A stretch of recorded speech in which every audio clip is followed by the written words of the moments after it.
The following is a presentation of Wareham Gatemen Baseball, brought to you by the Gatemen Baseball Network in conjunction with the Cape Cod Baseball League.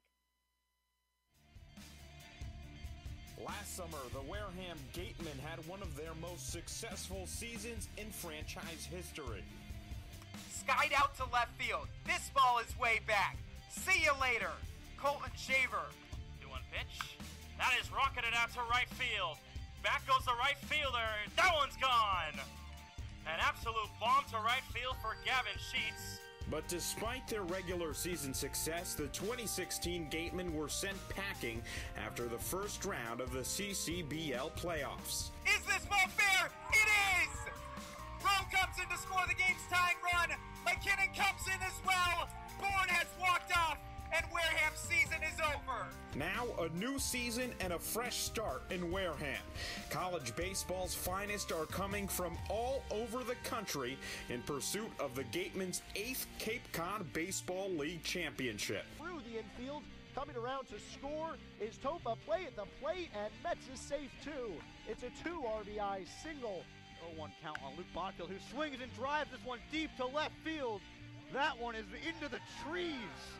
That's sent right up the middle, past the dive of the shortstop, and in for a base hit. Rounding third, heading home is Bonfield.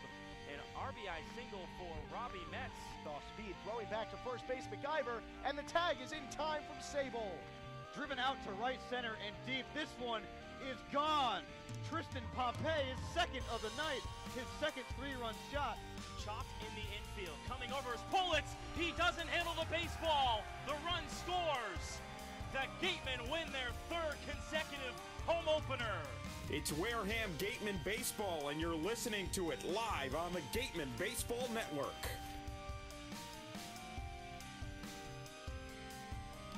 The second half of a home-and-home between the Bourne Braves and the Wareham Gatemen here on the Gatemen Baseball Network. I'm Sam Corman. Jacob Toby coming along in just a few minutes. And yesterday's game between the Gatemen and the Braves was out in Bourne on the 4th of July. I hope everyone enjoyed their holiday. I certainly did. Out at the field in Bourne, it was a great game for the Gatemen all around. The pitching staff especially. Great performances from the starter Griffin Roberts, followed by great bullpen efforts from Jordan Britton, making his Gateman debut out of Oregon State through 3 innings. Gave up 1 hit, 3 strikeouts, and 2 walks for Jordan Britton. The lefty was electric yesterday in the Gateman win. Grant Wolfram came in for an inning, struck out 2, 1-2-3, and then Brett Canine did the same 1-2-3 with 3 strikeouts in that 9th inning. So the pitching yesterday was what highlighted that Gateman 4-2 victory over the Bourne Braves. John Topa, 2 more hits for Wareham yesterday, adding to that big total this year. He's now hitting over 340 on the season. As you hear our wonderful Dan Diaz reading through the Gatemen lineups. Today's umpires, Chris Kane, Tom Ryberg, and James Dion. Kane behind home plate. I've seen him quite a few times here in Wareham and around the league. We're waiting on the national anthem. Today's national anthem is going to be Jacob Toby, who's also the color commentator. So that's something that you don't see very often, is a broadcaster turned singer, and that's what Jacob Toby is. And you know, he's done it twice this year already. He's done it once to get to it. He's done it once here, and he's been really, really great both times. I'm not going to lie. Much better than Matt Feld's outfit the other day.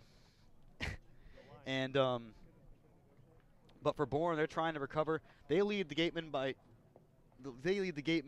2 games in the division, and it was an impressive performance last time that we were here at Spillane Field. It was a 6-4 victory for the Braves. That advanced them to 10-7 in the season, but since then they're just 1-2, highlighted by that loss yesterday. In that game for Bourne, it was a good outing from their starting pitcher Daniel Bees, who went 5 innings, gave up 2 earned runs, only 7 hits to the Gatemen. But the Gatemen, he had a lot of runners on in that game. They just couldn't get the clutch hit across. And that was kind of the theme for the Bourne Braves yesterday, as they couldn't mount the big run in the big inning as we're ready for the national anthem here at Spillane Field. Please welcome our broadcast intern, Jacob Toby. This is Jacob's 2nd season with the Gatemen, and 2nd time this season singing the anthem. Jacob majors in broadcast journalism at Suffolk University and is from Sandwich, Mass.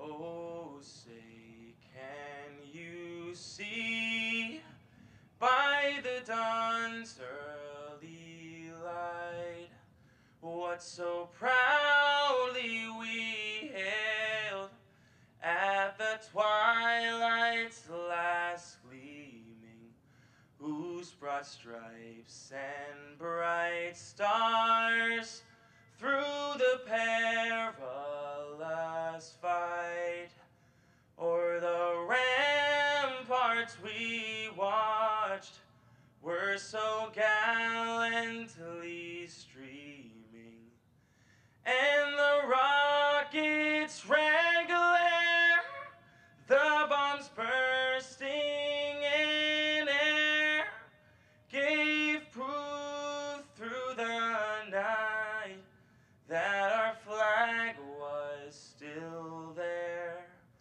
Oh, say does that star-spangled banner yet wave o'er the land of the free and the home of the brave? Throwing out A the ceremonial wonderful first job pitch by this Jacob evening Toby is as the played ceremonial from the first following. pitch coming out Friends, really the quickly owner of the before Big Motor Inn the in Buzzards Gatemen Bay, defense is about to take the official field. hotel of the But Gatemen. Jacob Toby with He another also is the host astounding parent of rendition of the intern national anthem. Claudia We hope to, Chickadamian. maybe next time get the guitar out with it as well. He hasn't brought out the acoustic guitar. When you're We'd like like to hear Fred, that. He'll be let's right see up here in a pitch. second in the broadcast booth, and we will run through the lineup today for the Bourne Braves, who changed it up a little bit from their loss yesterday, but not too many new faces in this lineup. Leading off is going to be Jamison Hanna. That was the same as yesterday. Number 12, he's in center field. Grant Williams is leading this lineup in batting average at .328. He's at second base, hitting second. Lyle Lynn at first base, he'll hit third. Scott Schreiber's in left, he'll hit fourth. Grant Witherspoon is in right, he'll hit fifth. Spencer Brickhouse in the lineup. He was off yesterday. He's been one of the best players in this lineup for the Bourne Braves out of East Carolina. He's going to hit sixth. Andrew Frige is at third base, he'll hit seventh. Tyler Fitzgerald is at short, he'll hit eighth. And Kevin Rajewicz is rounding out the order at the catching position out of Fairfield University. They're facing Miller Hogan on the mound today for the Gatemen.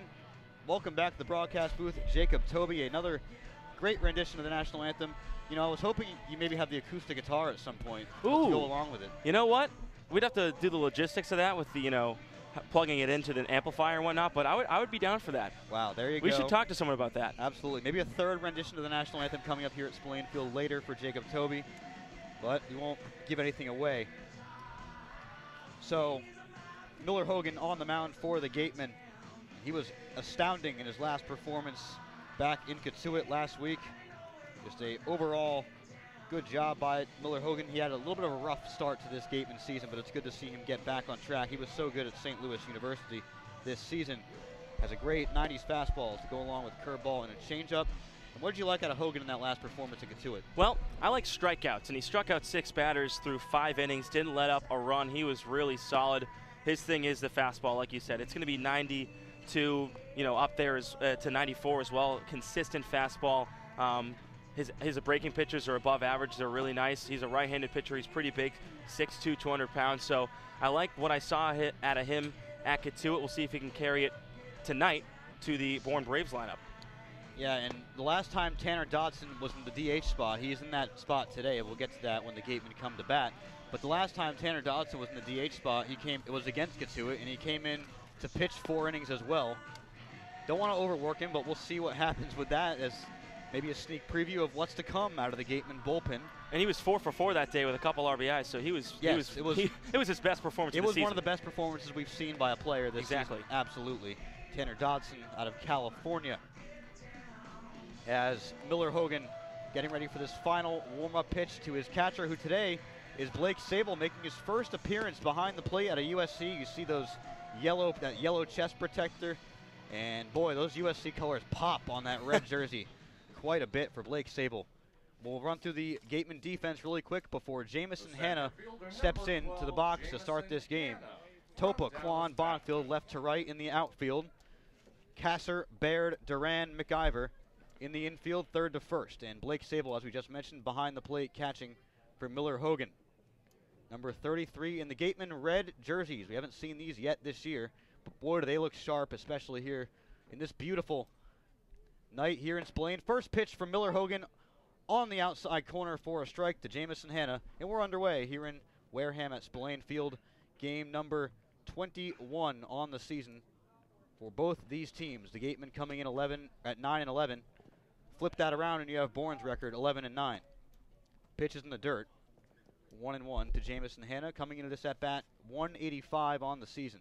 Also has 4 RBIs to go along with it. The center fielder, Hanna, out of Dallas Baptist, takes the pitch, fouls it off his leg, and now he's down in the count 1-2. Well, we saw Hanna do what leadoff hitters do best yesterday versus the Wareham Gatemen in Game 1 of the series. He singled back in the first inning and came around to score, so he was pretty successful with that run scored. He also had a walk in that game.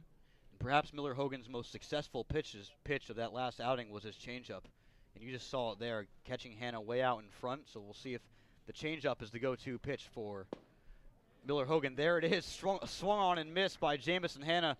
The first strikeout of the day for Miller Hogan, presented by the law offices of Lang Exofaris in Bullard. That'll bring up Grant Williams out of Kennesaw State. So a good start for Miller Hogan, kind of picking up where he left off last week in Katuitt.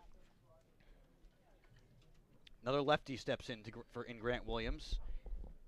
Williams been one of the most consistent guys in this Bourne lineup. From the left side of the box, a big open stance for Williams. Takes a pitch on the outside corner for a strike from Hogan. Already Hogan commanding the corners of the plate and getting guys to chase out of the zone. That's the key for the St. Louis University Billiken today. Goes through the windup. Lines it down the line, just foul, as that one was hooking down the right field line and just to the right of that first base umpire, Tom Ryberg. Billikens. No one knows what a Billiken is, but the mascot, the team logo, and the name. I don't think anyone, unless you actually go to St. Louis University, I don't think you know what a Billiken is. Here's the pitch from the righty Hogan. That pitch just outside. Grant Williams out of Kennesaw State in Georgia. 68 hits in 54 games for them this year. So here he is from the left side, taking the pitch just low. Good pitch, though, from Hogan. And a nice frame by Sable. Yeah, absolutely. It'll be interesting to see the new catcher, Blake Sable. He caught a lot at University of Southern California this year, but his first outing this season with the Gatemen behind the plate, he's been playing first base mostly. That last pitch was fouled away. They'll feature athleticism, though, behind the plate for sure. You saw them before the game working on the sliding drill, in which they kind of go left to right, sliding back and forth, the coaching staff rolling balls towards them. It looks like a very strenuous activity for the catchers. And Blake Sable, taller than the rest of the catchers on this Gatemen roster. Here's the 2-2. On the inside corner, called strike 3. The second consecutive strikeout to start this game for Miller Hogan, both presented by the law offices of Lang Exofaris in Bullard. And that'll bring in Lyle Lynn as Hogan dealing quickly. Well, we saw yesterday 13 strikeouts by the Gatemen pitching staff was just excellent. And tonight, starting out with 2 straight strikeouts, first getting handed a swing and then get Williams to look. Haven't seen much of the breaking ball yet from Miller Hogan, but he does have that to go to as well. Here's the first pitch to the first righty of the game for Bourne. It's Lyle Lynn, the first baseman. Lynn is hitting .295. Has a lot of at-bats, most of any on this Bourne lineup right now, 61, so he's been playing most of the season. Swing and a miss there on a breaking ball, and now it's quickly. 2 pitches into this count. Here comes the delivery from Miller Hogan, and that one in the dirt. Good take there from Lyle Lynn, almost decided to go around, but held up. Lynn, an Arizona State Sun Devil, California native, San Juan Capistrano, California. That's 3 different words in one hometown. Too much. Hit 290 for the Sun Devils this season in the Pac-12. That one popped out down the right field line. He's going to stay in play. Here's McIver on the run. Can't make the play as he crashes into the wall down the line. Good effort by McIver coming in from first. As you've seen a lot of balls in that area, it's often been Jaron Duran with that speed kind of coming over, cutting across from second base, but that time it was McIver making the effort. Well, we know McIver is one of the faster guys on this team. He got out there, no problem, just there's a sun, all the sunlight out there may be an issue. Yeah, it's certainly beaming down today. It's pretty humid here in Wareham. But another good day for baseball. We haven't had any cancellations since the home opener against Hyannis, which is pretty incredible. Well, now watching the next couple days, we're going to have some rain because you said that. Well, we have a day off tomorrow, so maybe tomorrow will be good for rain. Here's a pitch from Hogan in the dirt, and the count will continue on Lyle Lynn. It'll move to 2-2 as that one caught Sable off guard, and if there was a guy on base, probably would have advanced. It's not necessary for it to rain tomorrow. Tomorrow's a beach day for everyone here. True. Absolutely. Much needed for the entire Cape League. The Cape is emptying out as we speak. The 2-2 swung on and missed in the dirt. Sable picks it up, fires down to first. Hogan strikes out the side. They're all presented by the law offices of Lang, Exafaris, and Bullard. We'll go to the bottom half of the first. Bourne goes scoreless. Wareham coming to bat here on the Gatemen Baseball Network.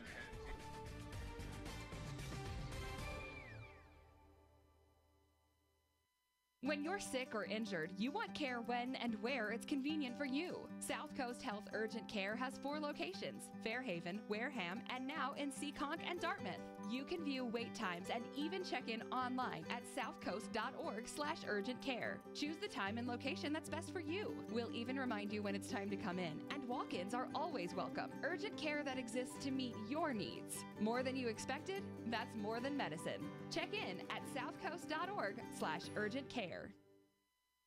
The Down East Lobster Roll combos are back at the 99 restaurants. Visit today in Centerville, Falmouth, Mashpee, Wareham, or Yarmouth for the best value for lobster rolls on the Cape.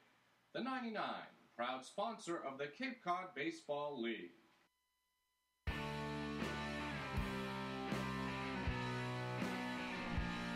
Welcome back. It's the bottom half of the first inning. You're looking at Brian Eichhorn taking his warm-up tosses to the catcher. And we have a poll. We were talking about the off day before the break. How convenient. And today's Twitter poll on Wareham Gatemen Twitter, at Wareham Gatemen. Pretty simple if you're on Twitter to find us on that website. What is your favorite way to spend an off day? And they only give you 4 options. And there are many things to do on an off day, but they only give you 4 options because that's what it is on Twitter. The beach, the barbecue, mini golf, or you just like to rest and relax. So mini golf is definitely the underdog, I would say. But who knows what will come in first in that poll. Well, reminder to reach out to us at pressbox@gateman.org as well. That's pressbox@gateman.org. Feel free to shoot any questions, comments, concerns, or suggestions. Well, like you said, mini golf's the underdog. Well, right now, yes, 15 votes only. With 2 hours and 16 minutes left, mini golf just at 7%. The beach obviously winning at 40%. Well, I know there are 2 guys in particular on this broadcast crew who certainly voted for mini golf. One being the other broadcaster out with WCTV today, who's Connor Federico. He's a big mini golf advocate. The other being our producer right here, Matt Weaselthayer. Stephen Kwan steps in to face Brian Eichhorn out of Georgia Southern. Kwan has been red hot since coming here to Wareham, an immediate impact player as the righty Eichhorn delivers. Kwan shows bunt, pulls it back, and takes a strike. Eichhorn out of Georgia Southern, a devastating loss for them in the Sun Belt Championship this year to South Alabama, and unfortunately he wasn't able to go on the hill. He pitched the semifinal and basically led them to victory over Texas State. 6 innings pitched, 3 earned runs, 8 strikeouts versus Texas State in that Sun Belt semifinal win that pushed the Georgia Southern Eagles to the Sun Belt title game. And Eichhorn has come here, and he's one of 2 pitchers in the Cape Cod League with 3 wins. The other, Justin Montgomery of the Wareham Gatemen. Kwan flies this one out to left field. It's high.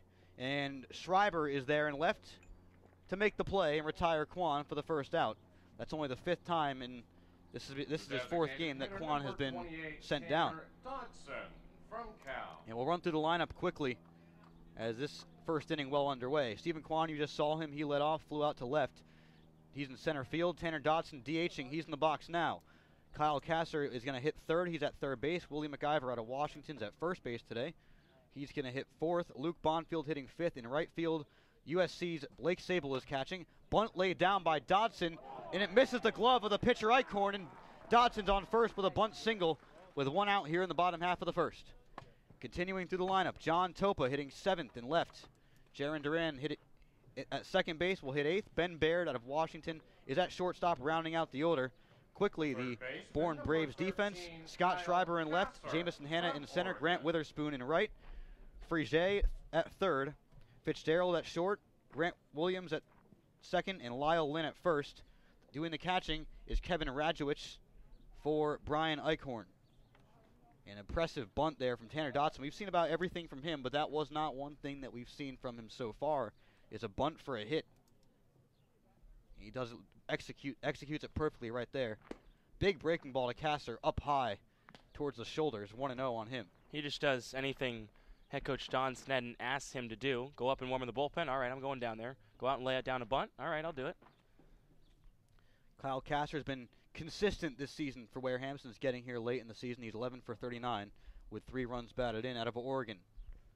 He swings at this pitch, a fastball, and fouls it away over towards the third base side. Yeah, I like Kasser over there at the hot corner at third base. Can play any infield position. We've only seen him on the left side this season right now. And with such a crowded right side of the infield, of course, you have Robbie Metz, you have Jaron Duran, all the first basemen on this team. You know, Bonfield's been playing some first, McIver, Blake Sable's been getting the majority of the reps at first. But the right side of the infield pretty crowded, so Kasser, runner goes, and he fouls it away on the hit and run attempt. A fastball there, and Kasser late on it for the second consecutive at-bat. Or for second consecutive pitch, excuse me. So he's going to try to adjust his swing. And you got to think that maybe Eichhorn will go to a breaking ball here with Kasser being late on that fastball 2 times in a row. Might jump the gun on a breaking ball. The pitcher, Brian Eichhorn, looks over the runner at first, who is Tanner Dodson, and now ready to deliver out of the stretch. The breaking ball waited on, down the line, fair ball for a base hit. Rounding second is Dodson, he's in the third, and holding up at first is Kyle Kasser with a single. 2 consecutive base hits for the Gatemen here in the first, have them cooking up something quickly in this game. Kasser placed that one perfectly, opposite field, hit right on the gravel where, just on the edge of the grass where it was just about to turn grass, hits it right there past the third baseman, Free J, and now first to third for the Wareham Gatemen, chance for Willie McIver. And if not for the thick grass here at Spillane Field, that probably would have been a double for Kyle Kasser down the line. We saw yesterday Jaron Duran leg out a triple on a ball that rolled between the outfielders and get to the wall. Here at Spillane, that's probably not going to happen because that ball would probably stop in the outfield and Jaron Duran would probably be stuck with maybe a double, if not a single on that play. Willie McIver in the right side of the batter's box. Lines this one to the right side, through for a base hit. Dodson scores, Kasser stops at second, and the Gatemen take a 1-0 lead quickly here in the first inning on an RBI single from Willie McIver. He now has 11 this year. Yeah, 11 RBIs for McIver.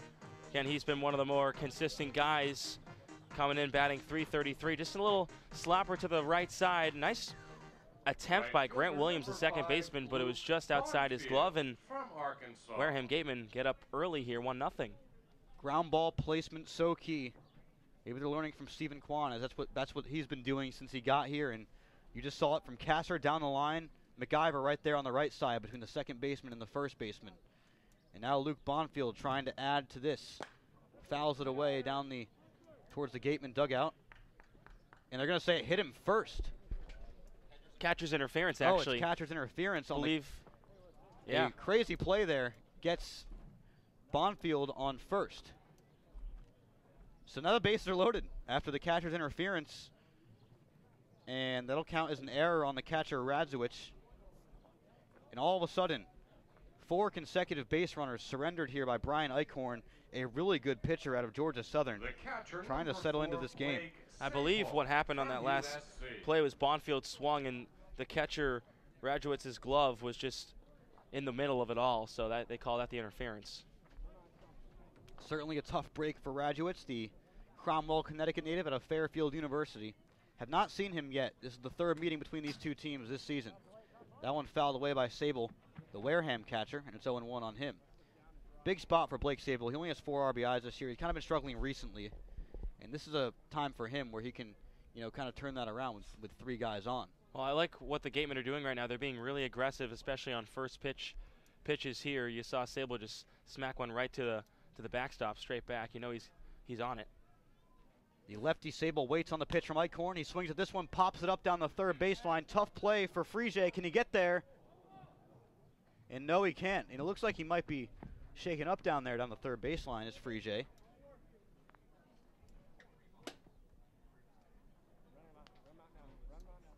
And Sable's going to take his time tying his shoe here in the batter's box.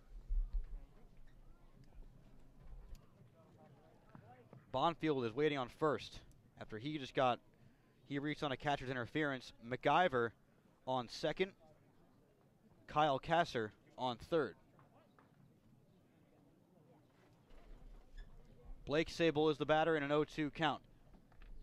Here's a pitch from Eichhorn, who's been struggling upstairs. Now it's 1-2.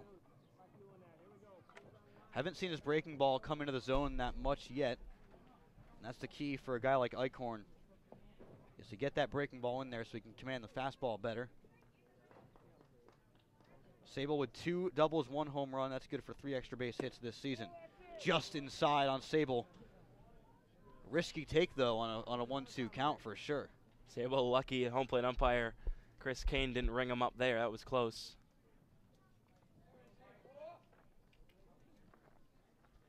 Big spot here, though, for the Wareham catcher today.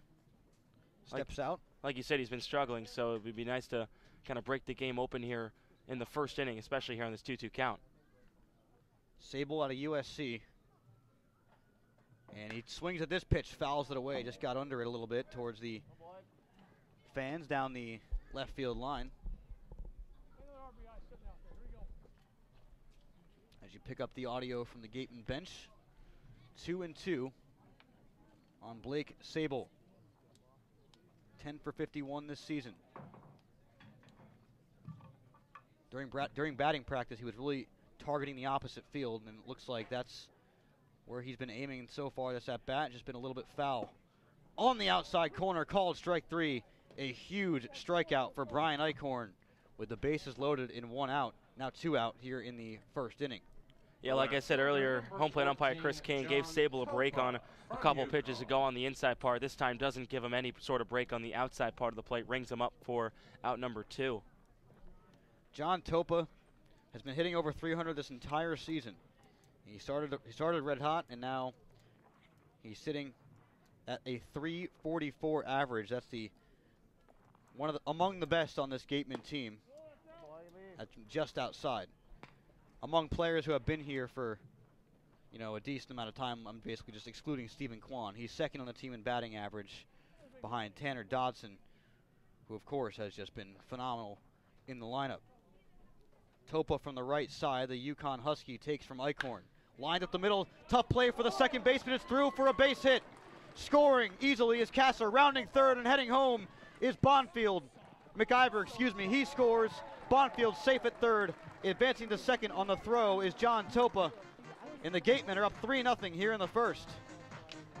Well, like you said, Topa's just been playing so well for the Gatemen these past couple of games. He was 2 for 4 yesterday, had 2 runs scored, 2 singles versus the Braves. This time opens it up here with a couple RBIs, and you blink your eyes and it's 3-0 in favor of the Gatemen early on here in the 1st. That's what you want to do here, getting Miller Hogan some run support early on. And despite John Topa's immense success so far this season, he came into this game only with 5 RBIs. So that's got to feel good for him to finally get that big situational hit that he just hasn't had that many situations to be in that kind of at bat, but does a good job there to drive 2 more runs in off a struggling Brian Eichhorn.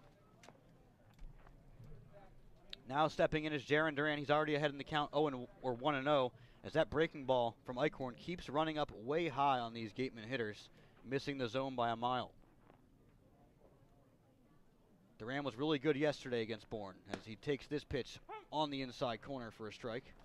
Well, you said that Topa's technically second on the team in batting average. You could technically say he's first if Tanner Dotson doesn't technically, have the number of at-bats to qualify. You need, in the CCBL stat book, you need, I believe it's 2.7 at-bats per game, and Dotson does not qualify for that.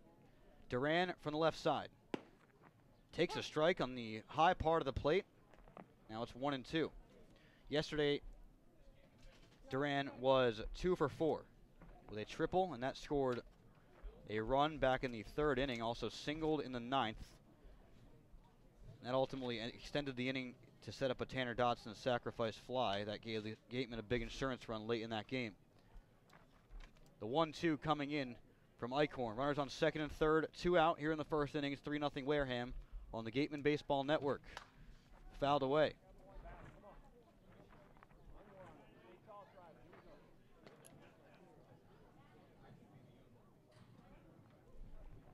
Duran, one of the fastest guys in this Cape Cod Baseball League. But right now, just trying to get these two guys in scoring position. John Topa now sixth in batting average in the CCBL right now, coming into today. So if he can continue what he just did on that play, he might jump some guys in that list, although Alec Boehm, I believe, is the leader right now. He's been unreal. Grounded to short by Duran. Tough play for the shortstop Fitzgerald with a speedy Duran, and gets him in time to retire the side. But the Gatemen get through 8 batters here in the first inning. They score 3 runs on 4 hits, 1 error, and they leave 2 men on base. On to the second. It's already 3-0 Wareham here on the Gatemen Baseball Network.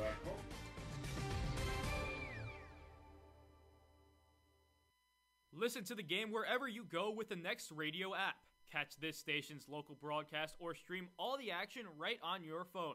Visit the Google Play Store and download the free Next Radio app today. Baseball Factory, a proud partner of the Cape League since 1991, holds over 600 events nationwide for players ages 8 through 18, including 3 training weeks here in the Cape.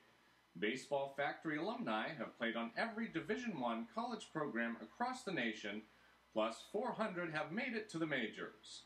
Visit baseballfactory.com to learn how you can build your way to greatness. Friendly's Restaurants, a timeless tradition since 1935, is proud to be the official ice cream of the Cape Cod Baseball League and bring together 2 of America's favorite pastimes, baseball and ice cream.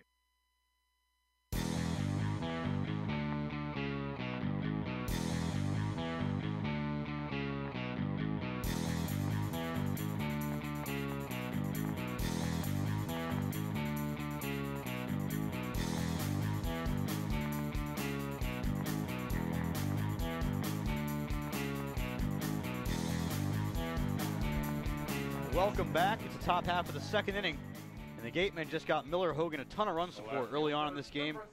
3 runs come across for the Gatemen. It was Dodson, Kasser, and McIver all getting runs scored back in the first, but now Scott Shriver is set to step in against Miller Hogan. Miller Hogan has 3 strikeouts already. That is the most strikeouts you can have through 1 inning.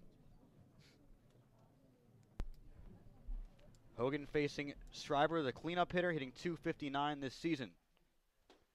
Takes a breaking ball low. It's 1-0 on Shriver. Shriver, the Nebraska Cornhusker. He takes the pitch here. Swing and a miss, another breaking ball. That thing's looking crazy from Hogan right now as Bourne trying to adjust. Yesterday they saw a big slider from Griffin Roberts. Now facing another big break here from Miller Hogan. Yesterday it was a righty in Roberts, now it's a righty in Hogan. Grounded to the third baseman, Kasser. Bobbles the ball. And on first with an error is Scott Shriver on Kyle Kasser. Yeah, Kasser had trouble with that one. Couldn't bring it up to throw it over to first base. He would have had the runner Shriver well in time. A tough break for Kyle Kasser. That's Kasser's second error on the season. He's been playing quite a bit over there, so that's not too bad for a guy at third base. One of the toughest positions to play on the diamond, for sure. That's why they call it the hot corner. Of course, you got to make those long throws across the diamond. That's why you see a lot of big-time MLB players make the move from third base to shortstop, because they're primarily offensive players and they don't want to wear down. Or there's some situations where you're a shortstop and you move over to third. True, that does happen. Alex Rodriguez is the classic example. Alfonso Soriano was the other way around, I believe. Ah. Fouled away by Grant Witherspoon, the right fielder, in the 5-hole today. But either way, a lot of guys in this league especially who play shortstop can play third base as well, and vice versa. Big tool to have is to be able to play multiple positions. We've talked about this many times this season. But it's definitely interchangeable on the left side of the infield. The pitch to Witherspoon. Sent out into the gap in left center field. On the run is Dodson. Can he get there? He cannot. Sorry, that's Kwan. The runner at second advances to third. It's Witherspoon on second with a double. A big diving effort from Kwan. He laid out completely, but could not get there. Yeah, he really tried on that one. Had to cover a lot of ground. Did Stephen Kwan out in left center field. He comes over, but Witherspoon just jacked it out there. I mean, that's pretty deep out there. And Topa couldn't get there in time either from left. So now second and third here for the Bourne Braves. Yeah, and the all of a sudden the error to Kyle Castor just means more. Letting that first guy on base, no matter how it's done, can hurt your team so much. We mentioned defense costing the Gatemen some games in the past. And now Miller Hogan's in a jam, slightly because of it. Slightly on his own accord, though, of course, from that double into the gap. A great piece of hitting by Witherspoon, who is now 15 for 60 on the year. That's good for a 250 average. Witherspoon out of Tulane University in New Orleans. And it's now Spencer Brickhouse in the batter's box from the left side, the DH today. Swings and misses at that one. Another breaking ball from Hogan. He's ahead in the count. He has 2 strikes. Would really love a strikeout here of Spencer Brickhouse, who's the highest in batting average in this lineup today, 341. 14 for 41 this year. Brickhouse out of East Carolina.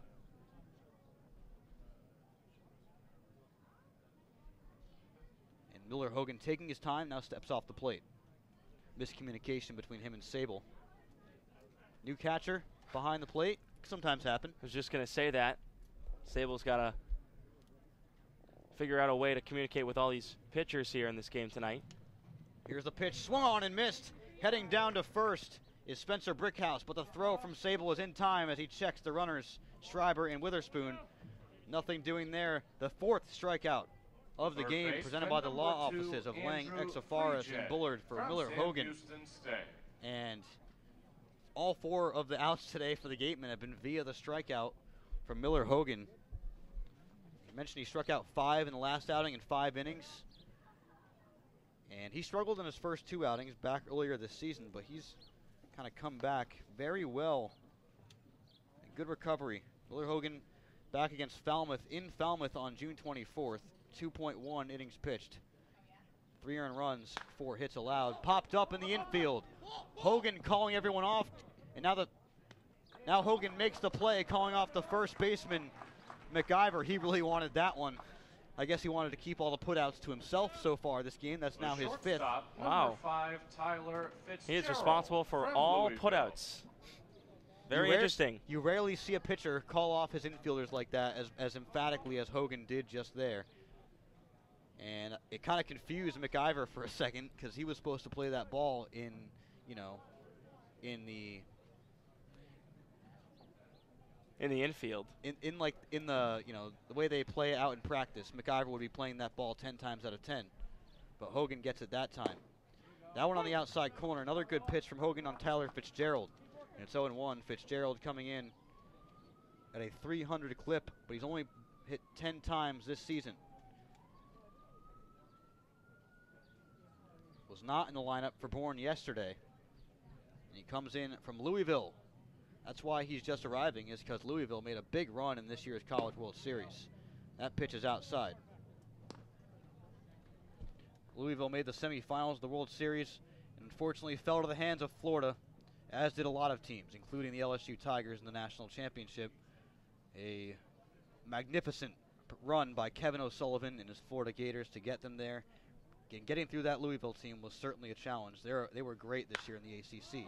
Opposite field pop-up coming on is McIver. Can he make the play? He misjudges it, but he does in foul territory. McIver slides around and makes the play to retire the side. The Gatemen get into some trouble. No runs on one hit, one error, and they leave two men in scoring position. Off to the bottom of the second. 3-0 Gatemen here on the Gatemen Baseball Network.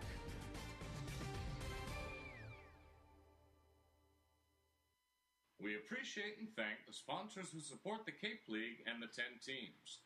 Our corporate sponsors are the financial backbone of the league. It is with their support that we are able to preserve our long-standing tradition of providing the best family entertainment here on Cape Cod. On behalf of the visiting team, the Wareham Gatemen, league officers, and the entire Cape League family, we would like to announce and thank our 2017 corporate sponsors. With much appreciation, we recognize the Yawkey Foundation, Chatham Bars Inn, the Fuller Family Foundation, Dunkin' Donuts, Curry College, Cape Cod Healthcare, the 99 Restaurants, Coca-Cola Bottling of Cape Cod, Cape Cod Potato Chips, Friendly's Ice Cream, Baseball Factory, Cape and Island License Plate, 47 Brand, Cape Cod 5 Cents Saving Bank, Stop and Shop, Peapod. We'll be back to you in the next inning for the second half of this outstanding list of loyal sponsors.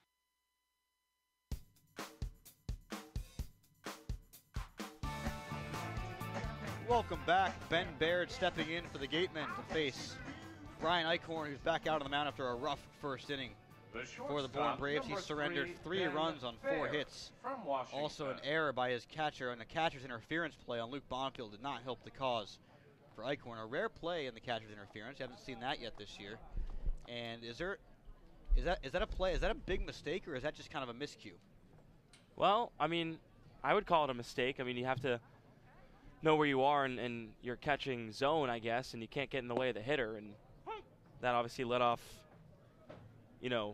let off the leadoff runner. Yeah, let Bonfield on base, and that loaded the bases ultimately, and Topa was able to take advantage with a 2 RBI single at the 7-hole. Ben Baird chops this one over the pitcher. Tough play for the shortstop. Fitzgerald on the run, fires to first in time. The Louisville Cardinal right there with an impressive on-the-run throw, showing off why he was drafted by the hometown Boston Red Sox in the 30th round of 2016. The hometown Red Sox, that's right. Yep, I'm not going to mention my allegiances here on the broadcast. Stephen Kwan. Oh, I know them. Steps in. It's not cool. Stephen Kwan, the lefty, was retired via a flyout to left field in the first. Bunts, but it goes foul behind home plate over the big W. Sitting there behind the home plate umpire, Chris Kane.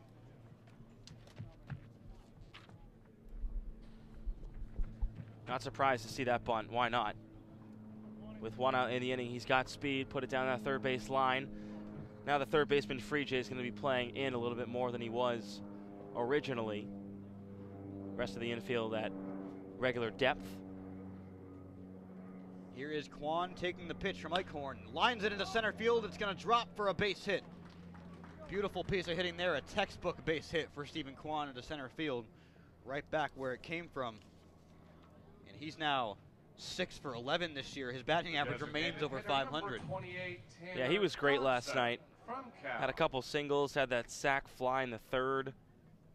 He's just another guy that can do what you ask of him. Yeah, he's just a phenomenal hitter, and you can just tell by the way he swings his patience at the plate. You can just tell he knows what he's doing out there. Each time he steps up to the plate, he's not afraid of the pitchers he's facing. He knows what pitches to swing at and what to look at. Such a key tool for Stephen Kwan at Oregon State. He goes in the first pitch, fakes the run, and then goes back, and the throw goes down to second anyway, and Kwan just trots back to first. The pitch was a ball.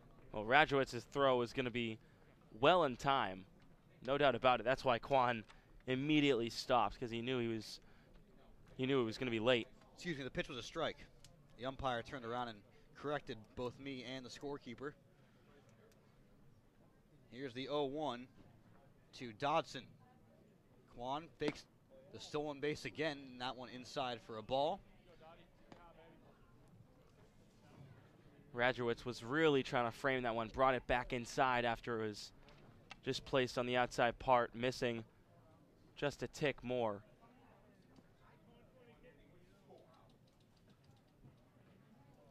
Quan's on-base percentage this season was over 400. He fakes again, on to second. Here's the chance for the double play. Williams to Fitzgerald, on to first, in time for the 4-6-3 double play to get Bourne out of the inning.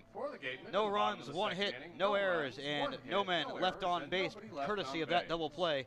On to the third inning. It's 3-0 Gatemen here on the Gatemen Baseball Network.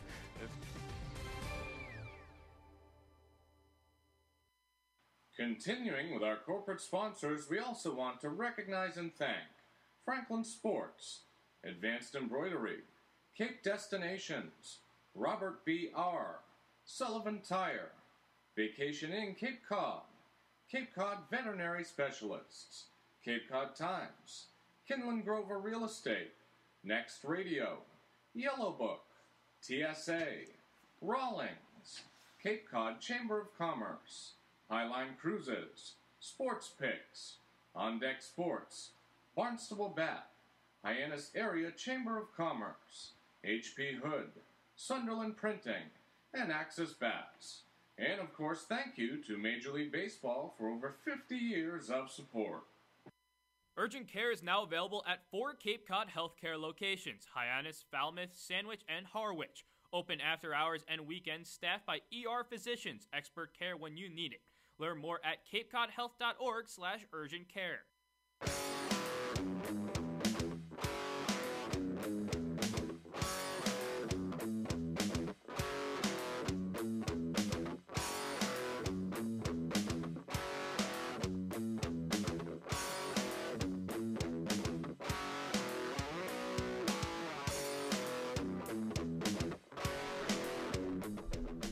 Welcome back. It is the top half of the third inning. The Gatemen holding a 3-0 lead on the Bourne Braves, trying to close that gap in the division standings right now. As they're 2 games behind them, their records are flipped. It's 9-11 for the Gatemen. It's 11-9 for the Braves. The Braves are tied at the top of the division right now at 11-9 with the Falmouth Commodores and the Katuitt Kettleers. Here's the pitch from Hogan. Outside to Kevin Radrowitz, the catcher today, the Connecticut native. Coming in here, his first appearance against the Wareham Gatemen this season, as catching yesterday for Bourne was Lyle Lynn, who's now at first base. That one outside. 2-0 on Radrowitz, the Fairfield Stag. 3-11 this year with Fairfield. Grounds it to shortstop. Ben Baird handles it, fires to first in time to beat Radrowitz for the first out of the inning. And now, the center fielder, after 12, Jamison kind of getting into a little bit of trouble, second and third, nobody out for Miller Hogan in the last inning. He retired the last 4, and he looks like he's settled back into his groove, which is important. It's a 3-run game, and the Gatemen did a good job getting that early run support. But of course, can't take that lead for granted. They got out to they scored first against Bourne in the first inning, I believe, in the last time they played, but were unable to get the job done. Here's the first pitch, swung on and missed by the leadoff hitter Jamison Hanna, struck out swinging in the first inning.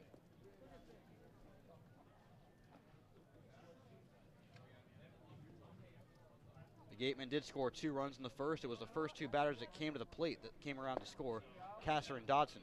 Another swing and a miss by Hanna. He's kind of fooled up there at the plate against St. Louis's Miller Hogan.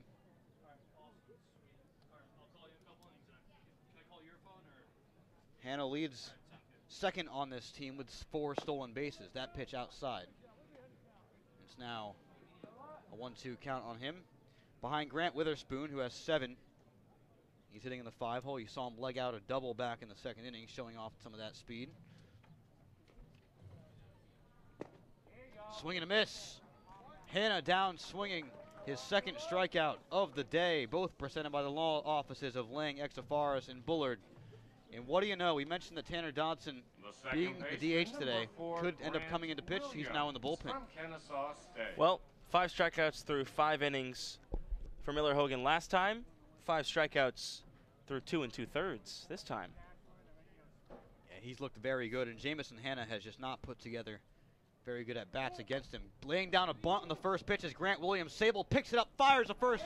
An athletic play by Blake Sable to beat Grant Williams to retire the side in the third inning. No runs, no hits, no errors, and no men left for the Bourne Braves. The Gatemen coming to bat in the bottom half of the third here on the Gatemen Baseball Network.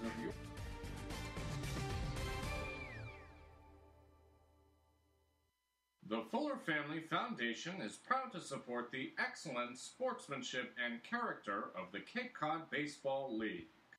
Earn a bachelor's or master's degree, complete a certificate, or take a single course through the Division of Continuing Education and Graduate Studies at Curry College. Classes run days, evenings, and weekends in Milton and Plymouth. To learn more about programs in business, criminal justice, education, nursing, and more, visit curry.edu. The Wareham Gatemen and the visiting team, the Cape Cod Baseball League, and the NCAA promote good sportsmanship by student athletes, coaches, and spectators. We request your cooperation and positive support of the participants and officials. Profanity, racial or sexist comments, or other intimidating actions directed at officials, student athletes, coaches, or team representatives will not be tolerated and are grounds for removal from this ballpark.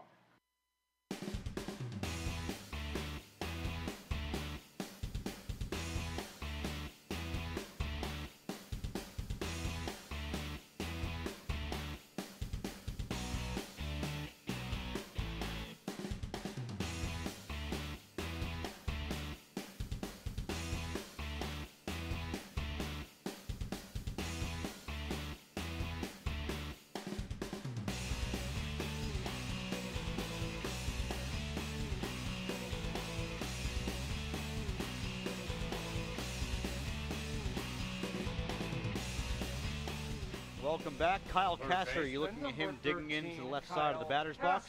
From Oregon. He's going to face Brian Eichhorn again in his third inning of work for the Bourne Braves. And there does appear to be some light warm-up tossing over there in the Bourne bullpen out in left field. Pitch comes in off the outside corner on to the outside part of the plate for a strike against Kyle Kasser. Kasser singled, came around to score back in the first. And the Oregon Duck waiting from Eichhorn, the Georgia Southern Eagle.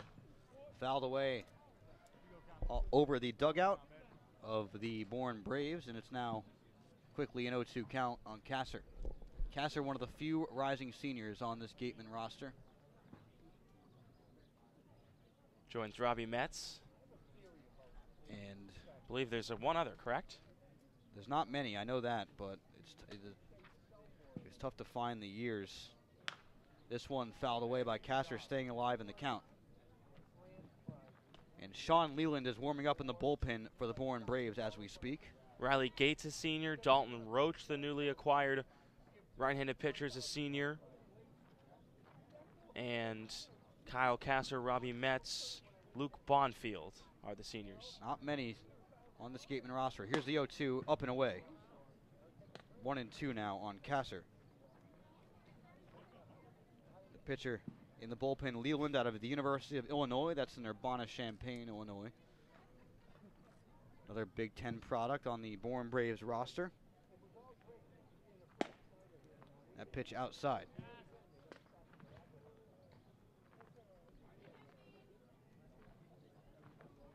This year for Oregon, Kasser, well, he came into his own. Hit .348, one of the best batting averages among his team at Oregon. Drives this one deep to right field. Going back is the right fielder Witherspoon and makes the play, but he gave that one a ride out to deep right for the first out of this third inning. Yeah, looking at some scores around the Cape League tonight. This game, obviously, Wareham Bourne has some implications in the standings. Katuitt at Falmouth right now has big standing implications. They're in the top of the fourth. Katuitt up 4-1 right now. A 4-run top of the third inning for Katuitt. But Falmouth quickly answered back. George Yancha has a home run in that one in the bottom of the fourth. And George Yancha out of Texas A&M, a new addition to the Falmouth Commodores, already loaded roster.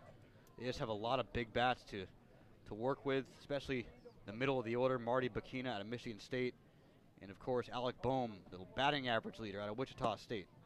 That pitch on the outside corner. In there for a strike to Willie McIver. It's now a 1-1 count on him. Those two games are the only two Western Division games. There's an inter-conference game, YD at Hyannis, tied up at 0 in the top of the fourth. I feel like that's kind of a rivalry game, even though it's inter-conference. Swing and a miss by McIver, 1-2. Why would you say that? Well, just geographically, Hyannis is kind of pretty close to Yarmouth. And, isn't Hyannis, it's kind of like on the border of Yarmouth and Barnstable. Yep. So. And also, something to pay attention to, YD hasn't scored in the last 31 innings. That is tough. That's dating back to... Now 33. Wow, that's dating back to the game back here at Spillane Field. Outside, just outside. Good take by Willie McIver, but a bold take for sure.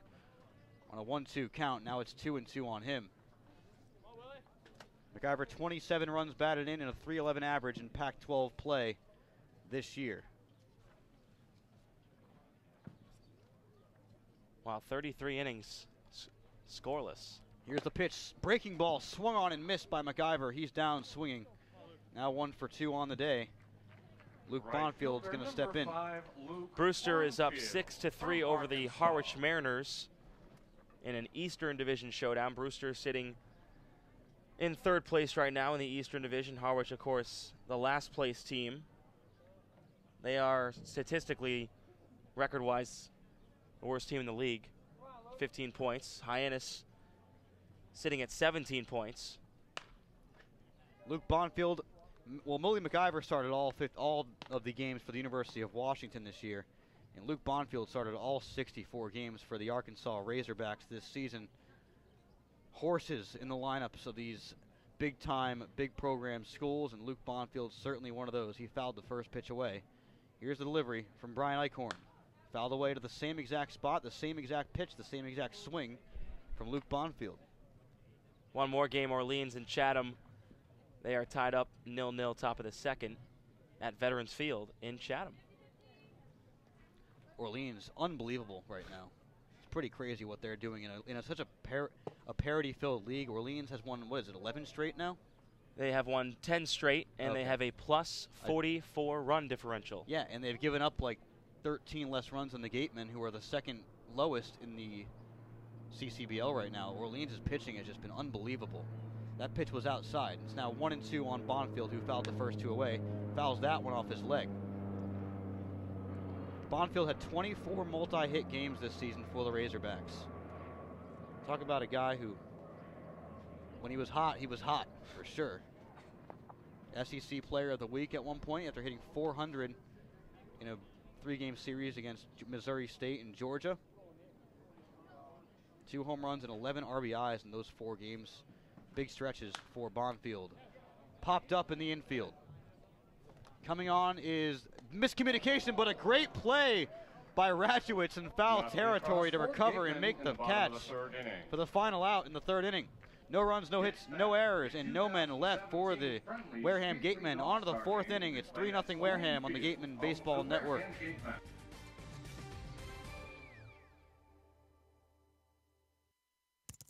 Do you know what that sound is? That's your new digital marketing department. And that'll be your new web designer. And that's Haibu, where these experts are joined by many more, from web designers to search marketing specialists who work hard to get your business noticed online and on mobile. Best of all, Haibu can do it all for you, or give you the tools to do it yourself. To find out more, go to haibu.com. That's HIBU.com, or call 855-464-HIBU. Oh, that'll be your next new customer. Haibu, made for business. Red Shirt Fridays is a national program created to acknowledge, honor, and support our troops who put themselves in harm's way to defend our freedom. In support of this program, the Cape League teams will be wearing a specially designed red jersey every Friday. This special weekly celebration of Red Shirt Fridays is sponsored by 47 Brand, HP Hood, Cape Cod Regional Transit Authority, Advanced Embroidery, and the Cape League. Support our troops and join us by wearing red each Friday.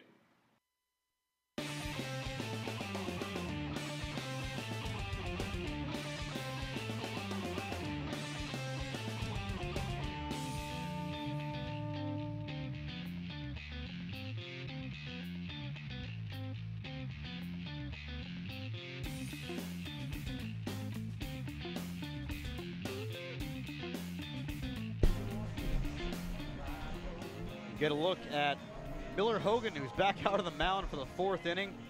He's already struck out 5 batters through 3 innings of work. He's not given up any hits, only one, or any runs, only 1 hit allowed for Miller Hogan out of St. Louis.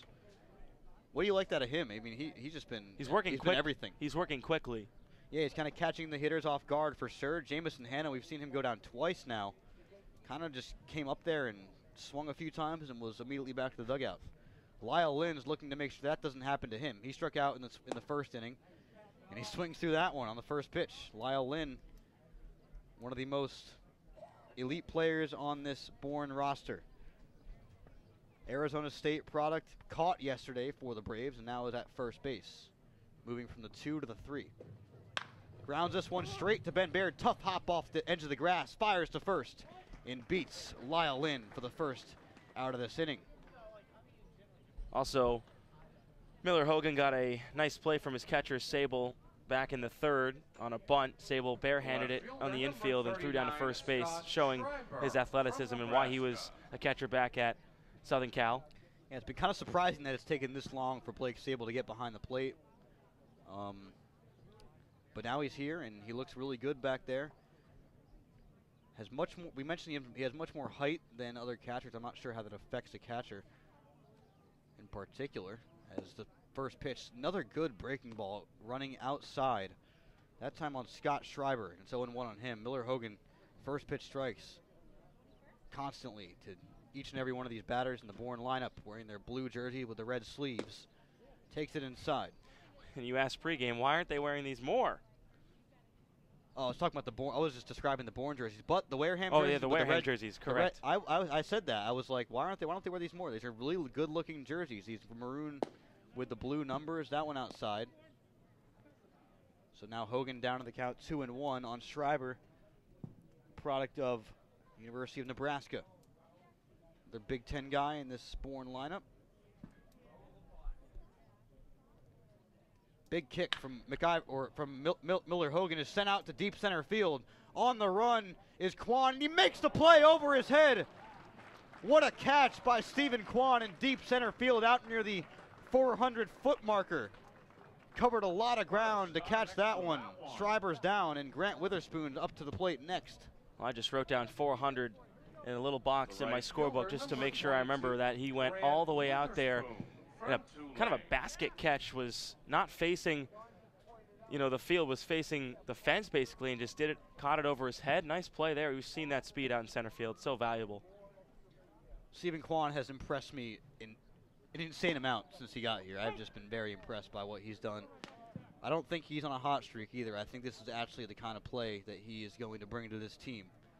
That pitch inside on the corner, 0-1. I mean, he manned the outfield for the best team in college baseball. I think it's okay to expect big things and then watch big things. It is very devastating that Nick Madrigal is not coming. It is. Very sad, but, I mean, he's off to bigger things with Team USA. That pitch off the leg of Sable and kicks back. It's a ball. Yeah, you can't turn down that opportunity. Absolutely. And Madrigal this year, one of the best players around the entire Cape League, or excuse me, not the Cape League, around all of college baseball. And he was supposed to come last summer too, but he got injured. I mean, when you're the best player on the best team in the country, what does that make you? 2-1, swung on and missed through a fastball. 2-2 now. Does it make you the best in the country? I guess. Not always. there's debate. There's some other very, very good players. I mean, the best player in the NBA isn't on the best team in the NBA. Here's the pitch from Hogan. Grounder right back to him, snares it with a glove, moving to his left, fires to first, and that'll do it for the fourth inning. Two great defensive plays get the Gatemen out of this inning. 1-2-3. On to the bottom half of the fourth. It's 3-0 Wareham on the Gatemen Baseball Network.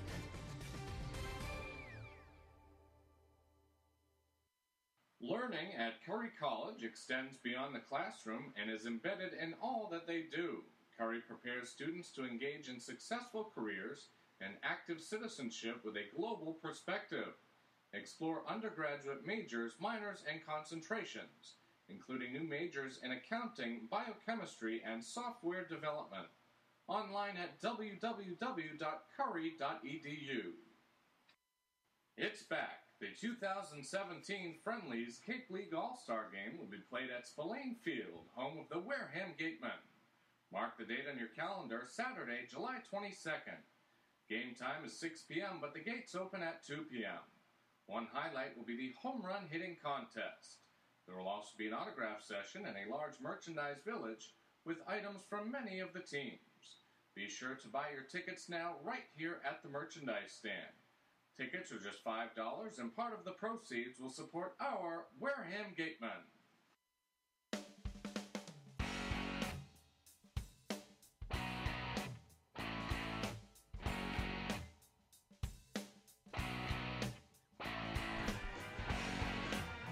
Welcome back.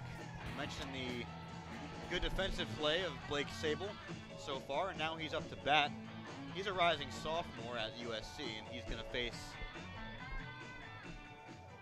I'm waiting, Brian Eichhorn. I was waiting to see if there was a new pitcher, but he was holding his glove right over the number.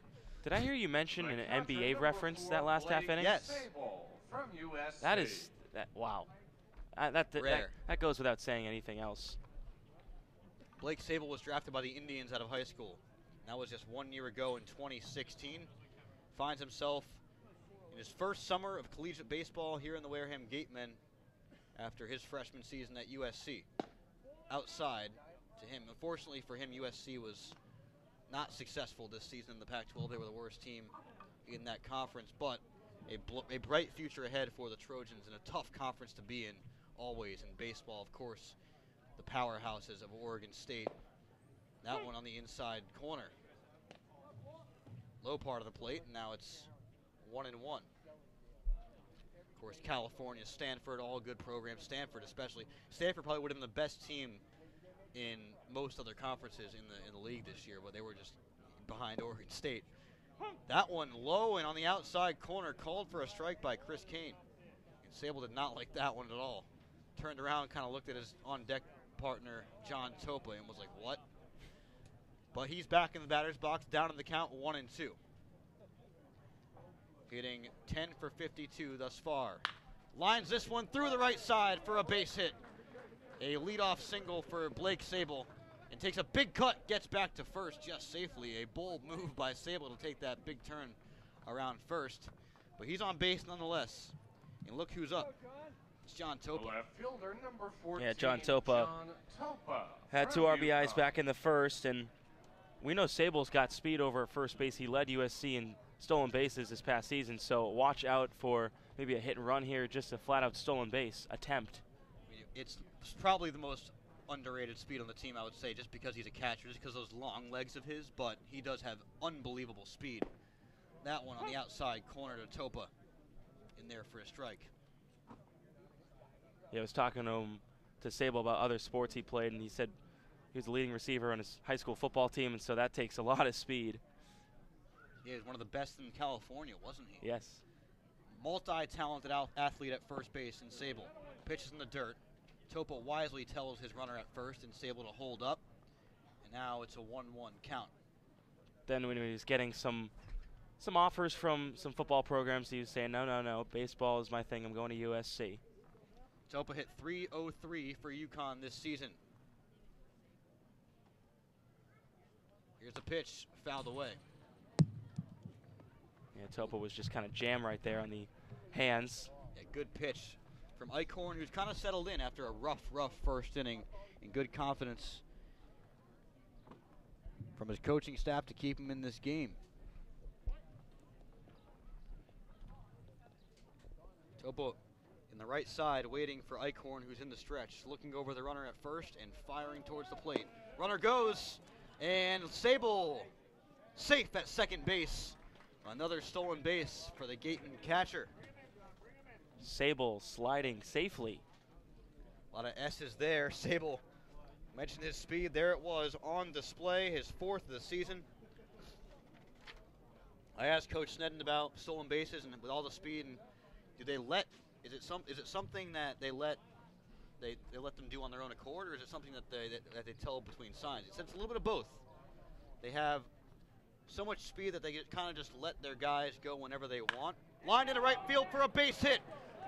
Sable rounds third. He's going to come home. He's going to score easily. It's an RBI single for John Topa, his 2nd RBI of the game, and the Gatemen lead 4-0. John Topa está en fuego. Look at him, 3rd RBI already through just 3 innings so far. Average that out to an RBI per inning. He has just been spectacular, 2 for 2 on the day, and drives in Sable. No problem there, roped it. Topa has been so good this season.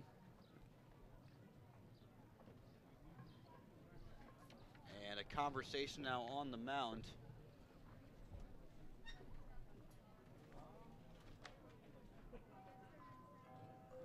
The Jeopardy music comes on. Home plate umpire dusting off the plate, and it looks like Eichhorn's going to stay out there.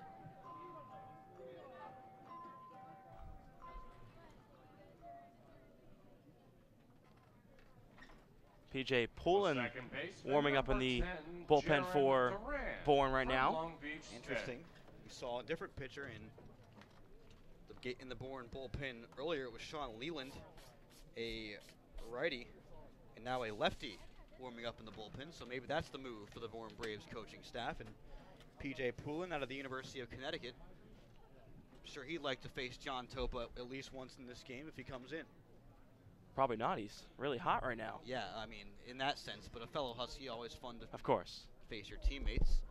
Pickoff attempt over at first base. Topa not fooled by that.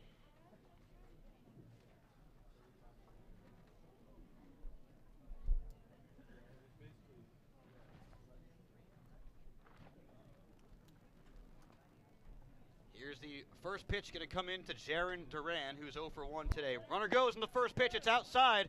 And the throw goes wide, and a great play by the shortstop Fitzgerald to keep that one from heading into the outfield. But Topa in with a stolen base, the 2nd consecutive stolen base for the Gatemen. And last time it led to a run. They're kind of just running all over Brian Eichhorn right now. They're being really aggressive, and that's exactly what you want to see. This Gatemen team is very good when they're being aggressive and succeeding at it.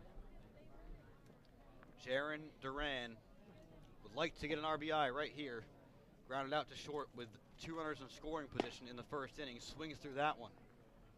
0-2. Since Duran's been hitting in the bottom third of the lineup ever since that game at Catuit, he's 6 for 12 with a triple and 2 RBIs, so he's seen a lot of success recently. And, you know, a little change like that doesn't really mean much to a player, but it sometimes can benefit them for no particular reason at all. But just little changes by the coaching staff can work to their favor. He's still sporting those American flag batting gloves. It's 0-2 outside. And I believe those won the contest yesterday of the poll, the batting gloves over the Sox. They did. And that's probably why he's got them on still. Probably not, but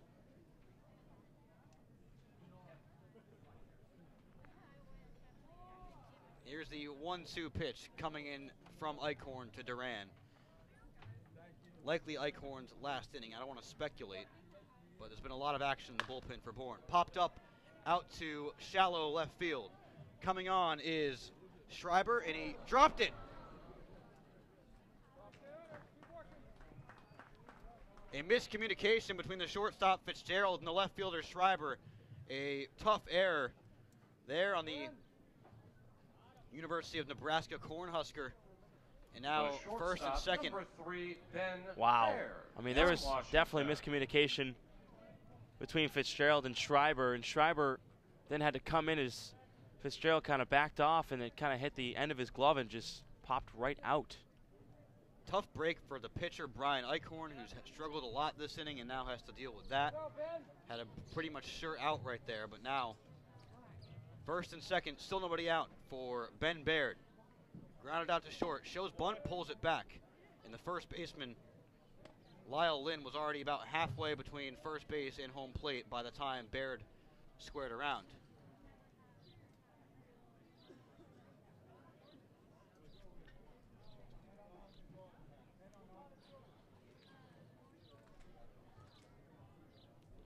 Baird, the righty, facing Eichhorn. This is the batter number 18 for this pitcher. Shows bunt, takes a strike again on the outside corner. Now it's 1-1 on Baird. Baird, a former draft pick out of high school. That was by the Cleveland Indians back in 2016, 10 rounds before they selected Blake Sable. 1-1 inside to Baird. He's ahead in the count. As the action continues in the Bourne bullpen.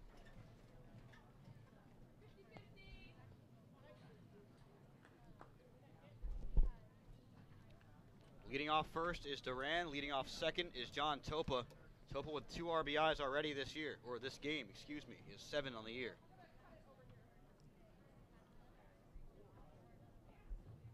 Here's the pitch, low to Baird. Now he's ahead 3-1. Eichhorn struggling to find the strike zone against the 9-hitter for the Gatemen.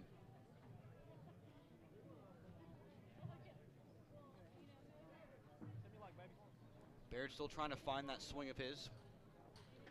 Had a tough season at the plate for the Washington Huskies, batting under 100, but you know, he's going to come here and improve a lot for the Gatemen under this great coaching staff here in Wareham, on the outside corner for a strike. And part of the thing with Baird is swing pitch selection, of course, deciding which pitches to swing out. You've seen him chasing some pitches out of the zone earlier this year. And just on this at-bat alone, he looks a lot more disciplined here in a full count. Eichhorn taking his time, checking back the runners and dealing low, and Baird works his first walk of the season. And the bases are loaded for the Gatemen. Still nobody out here in the 4th inning. Yeah, Kelly, or you know, I was about to call him Kelly Nicholson like last night because you mentioned I called him Kelly Nicholson last night, didn't I? Yeah, you mentioned so many names last night. Harvey Shapiro is going to come out to the mound and make a pitching change. We will go to break. We'll find out who the new Bourne pitcher is coming up after this break here on the Gatemen Baseball Network. The bases are loaded. Don't miss a minute of this station's pre- and post-game sports talk. Tune in on your smartphone with the Next Radio app. It's live and it's local. Download the free Next Radio app from the Google Play Store today. Registration is now open for the 2017 Wareham Gatemen Youth Clinics. The instruction clinics are open to boys and girls between ages 4 and 15. The clinics are a great opportunity to meet and learn from some of the best collegiate players in the country. Clinics are held Monday through Friday, depending on the player's off day. For more information and to sign up your young ball player, visit www.gatemen.org. Urgent care is now available at 4 Cape Cod healthcare locations: Hyannis, Falmouth, Sandwich, and Harwich. Open after hours and weekends, staffed by ER physicians. Expert care when you need it. Learn more at capecodhealth.org/urgent care. The Fuller Family Foundation is proud to support the excellent sportsmanship and character of the Cape Cod Baseball League. Coca-Cola Bottling of Cape Cod thanks you for supporting the Cape Cod Baseball League and for refreshing yourself with ice-cold Coca-Cola products. We are proud supporters of the CCBBL as well as many other wonderful Cape Cod organizations that serve our community. The Wareham Gatemen would like to thank Franklin Sports for their sponsorship of the Cape Cod Baseball League. Franklin is yet again proud to be the official batting glove of the Cape Cod Baseball League. Throughout the summer, all 10 Cape League teams are wearing their own custom team batting gloves, courtesy of Franklin Sports. To order your favorite team's design or to create your own, visit franklinsports.com/custom. Enter code CCBL20 for 20% off your purchase. From Cape Cod to the major leagues, only the best hitters in baseball wear Franklin gloves.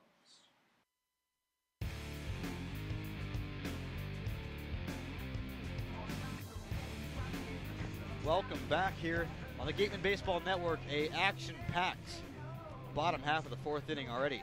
Gatemen have already scored 1 run, and they have the bases loaded right now. A new pitcher for the Bourne Braves. That's why we went to break. And on the mound for Bourne, P.J. Poulin. P.J. Poulin out of Connecticut making his appearance. And yeah, the Husky. Poulin coming into this game a 0-1 record with a 3.24 ERA. This is his 7th appearance this season for the Bourne Braves. And he's not going to be facing not facing a layup, I should say, on his first batter. It's Stephen Kwan. Stephen Kwan, 1 for 2 today.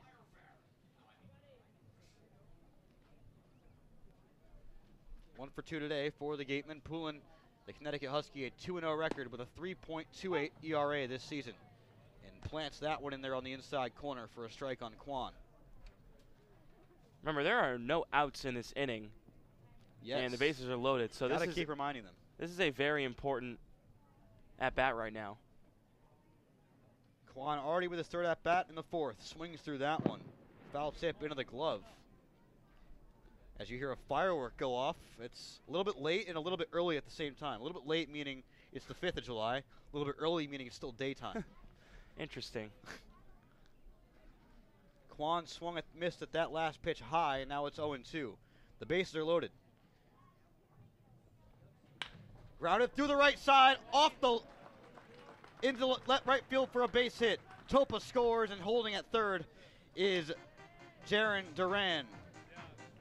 For some reason, I thought that hit the leg of the runner at first, Ben Baird, on the way to the right side, but it didn't. I must have just been seeing something. But it got through, and all of a sudden, 5-0 Wareham. Yeah, wow. 2 runs in this inning after a 3-run first inning. Getting on the pitching staff here, that run's going to be charged to Eichhorn. And 2 more runs are still going to be charged to Eichhorn if the Gatemen can drive him in. Potentially, yes. 3 more hits in this inning already for the Wareham Gatemen. They had 4 in the first inning, 1 more in the second. They already have 8 in this game. Here's the pitch, swung on and missed by Dodson. Fouls it away. It must be funny for Dodson to come up in this game, get a single and score in the first, go to the bullpen, ground into a 4-6-3 double play, still be in the bullpen, then come back here with the bases loaded. He's running around. Yeah. Outfield to infield. Maybe he was scoping out the bullpen for a potential landing zone for a opposite field home run right here. Who knows? 0-1. Inside, did he go? They checked the first. No, he did not. Count now moves to 1-1 on Tanner Dodson. Theoretically the Gateman leader in batting average if you count certain ways or not, but then again you have to count Stephen Kwan, I guess, if you want to count him. Here's the pitch to Dodson.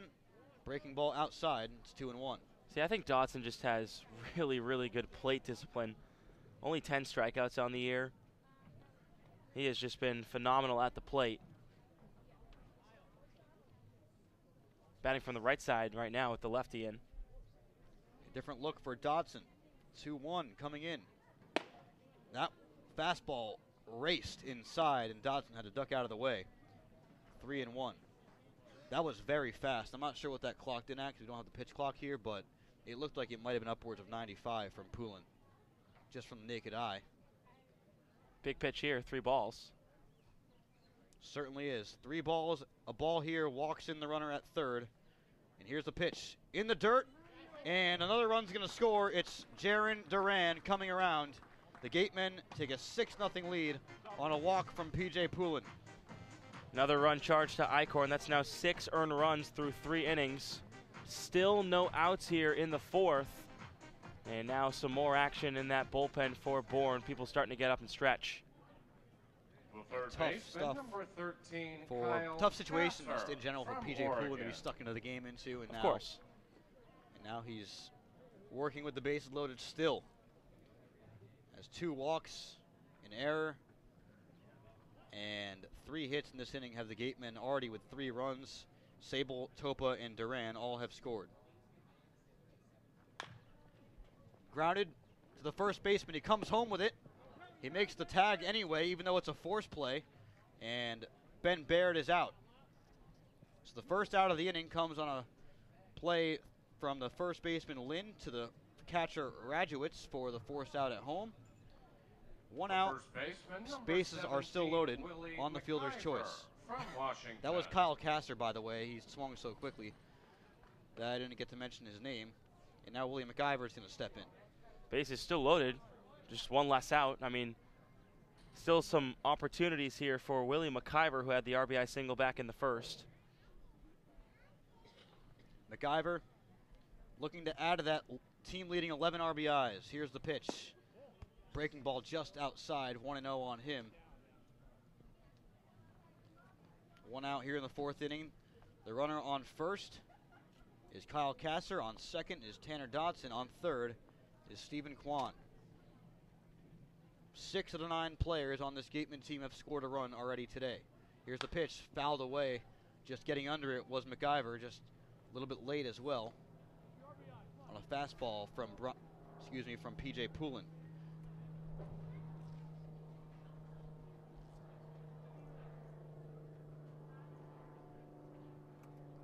Poulin, a 29 strikeouts, 14 walks this season for the Huskies. Right now has walked one more batter here against the Gatemen than he struck out early in this appearance. Here's the pitch in the dirt. McIver holds on his runner at third. That's Stephen Kwan. And now once again, in a bases loaded situation, PJ Poulin behind in the count. Got to throw strikes in this situation. I know that it's tough because you have William McIver at the plate, who's just such a good hitter.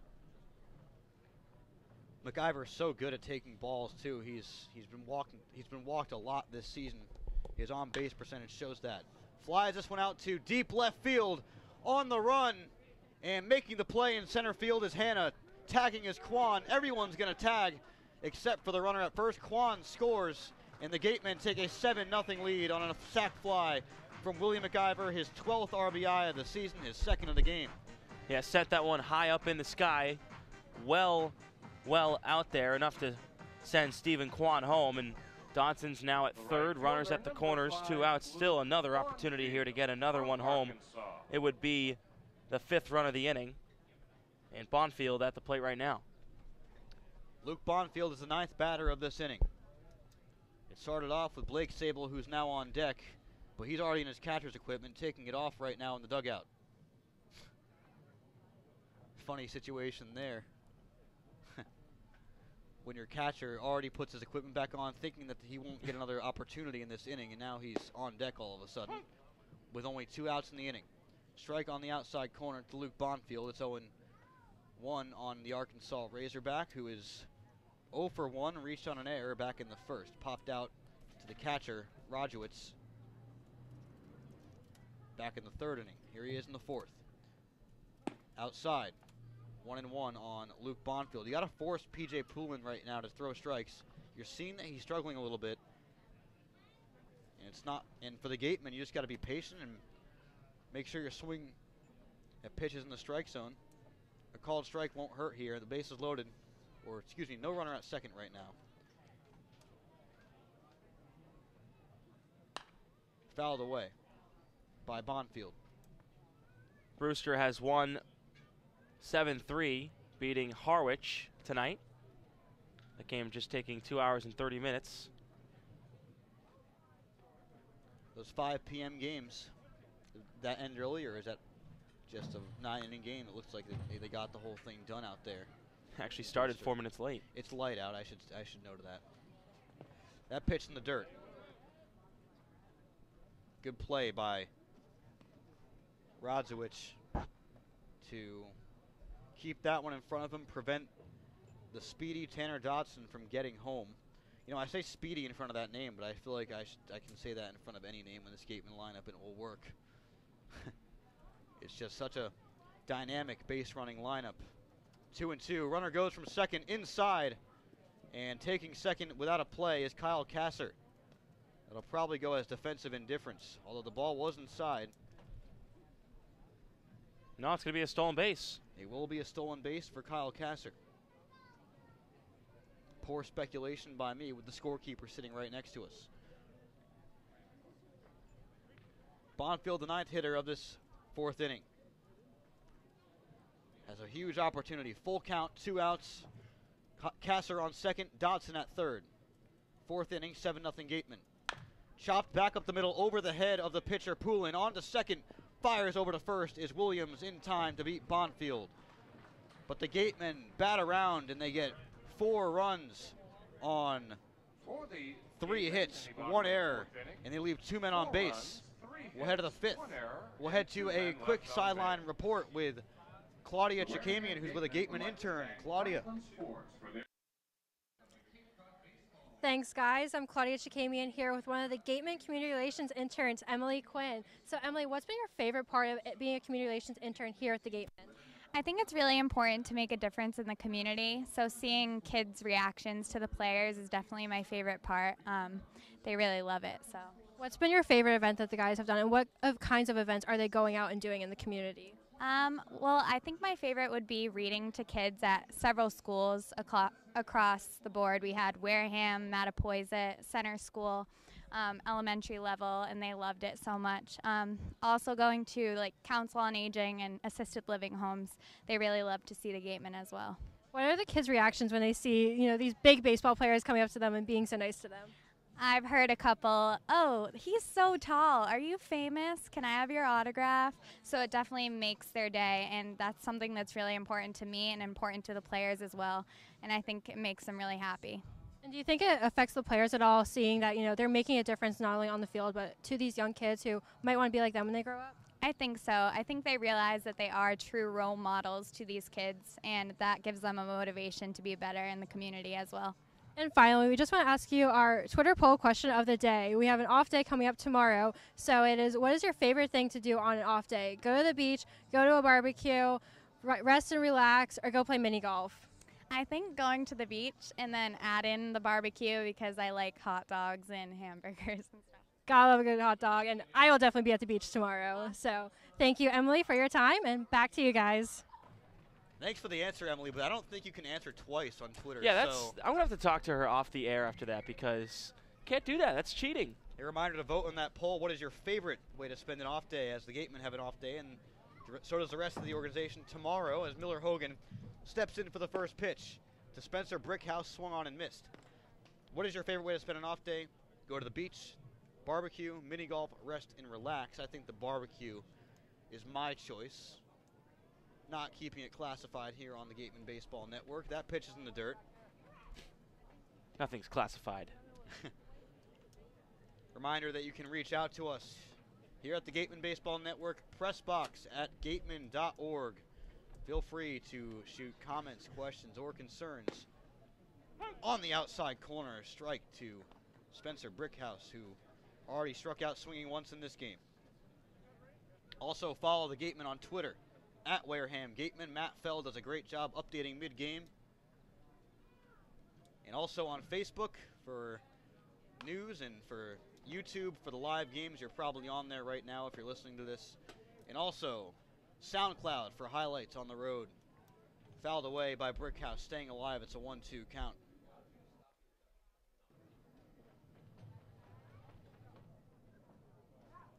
Here's the pitch from Hogan to Spencer Brickhouse, just outside. Good frame by Blake Sable. I noticed that Sable likes to frame more than maybe Willie McIver does. Not maybe just as much, if not more, than Jake Anchia as well.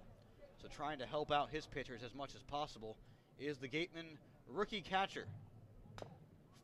Fouled just off the padding of Sable. Tried to catch it, but was unable to do so. Staying alive is Brickhouse. I've liked what Sable's done so far behind the plate tonight. Been calm, he's been collective, he's had great communication with Miller Hogan. And once again, the USC pads go so well with the red uniform. Just inside. Once again, Sable trying to frame that one on the inside corner. But the count now runs full. Spencer Brickhouse, 341 this year before this game began. 5 runs batted in. East Carolina Pirate stares down Hogan, grounds it to second base. Duran fields and throws it over to McIver for the first out of the inning. Easy play for Duran. Another easy out for Miller Hogan on the mound. Yeah, Miller Hogan.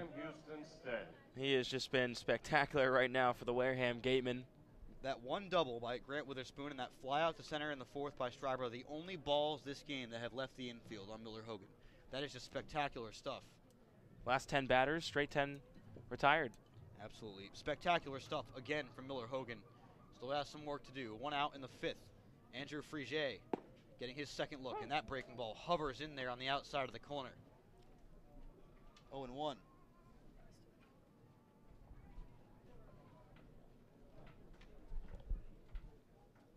One out here in the fifth. Hogan delivers again. Same pitch just outside this time. Chris Kane kind of looked away towards the Gatemen bench. Dugout, excuse me, not bench.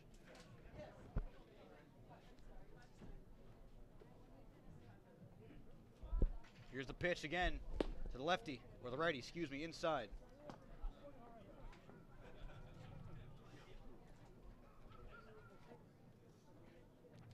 Andrew Frigier popped out to the pitcher Miller Hogan back in the second.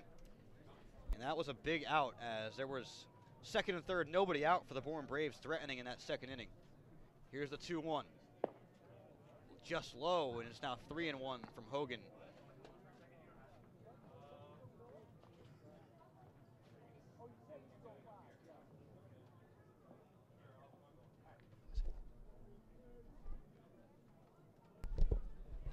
Here's the pitch.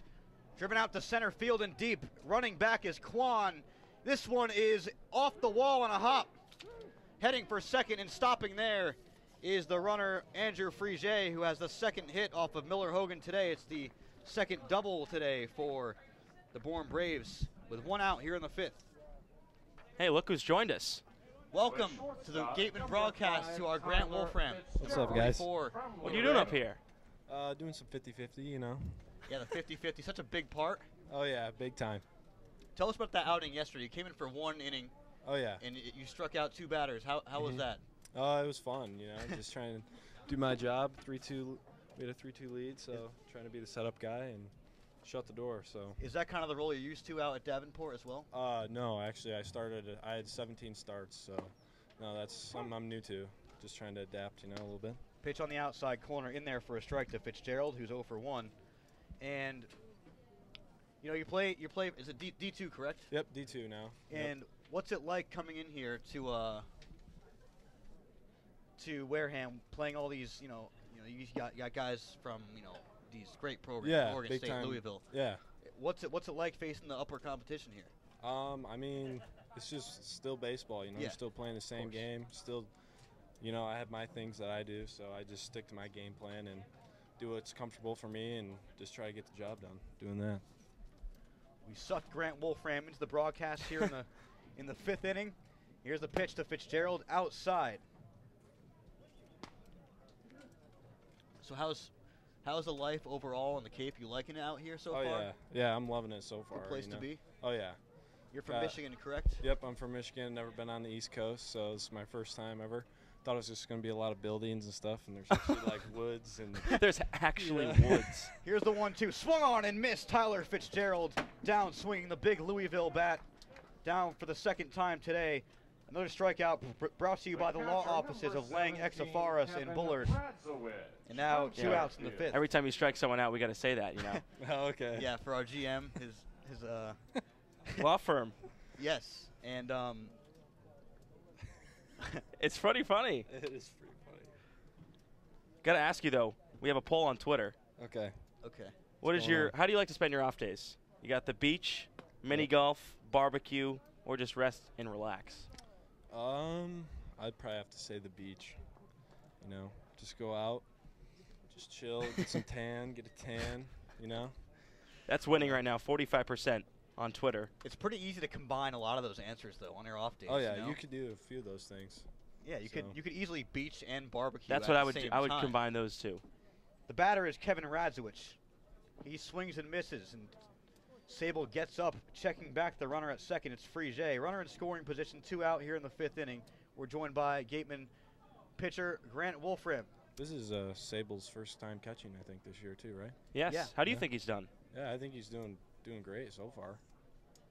How does that work communication-wise between pitcher and catcher? I mean, with his first start being today at catcher. Well, I think popped up. Coach Lawler does a good job communicating with the catchers, and nice play.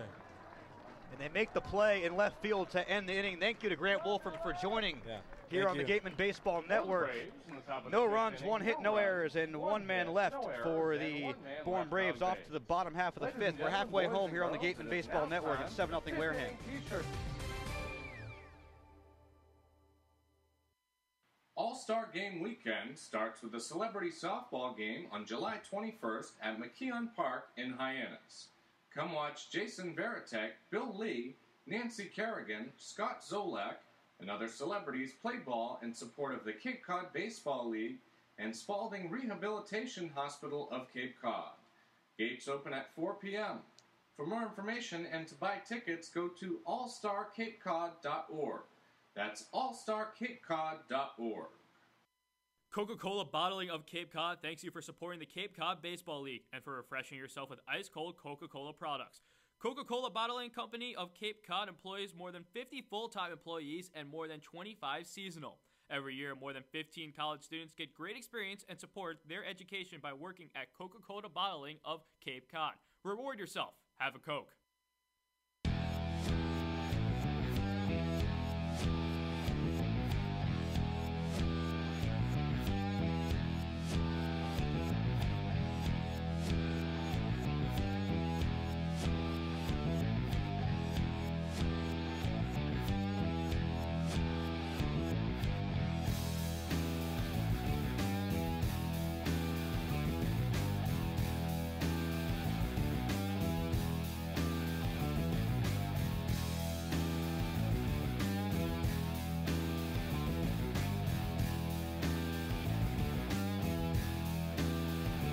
Welcome back. It's the bottom half of the 5th inning.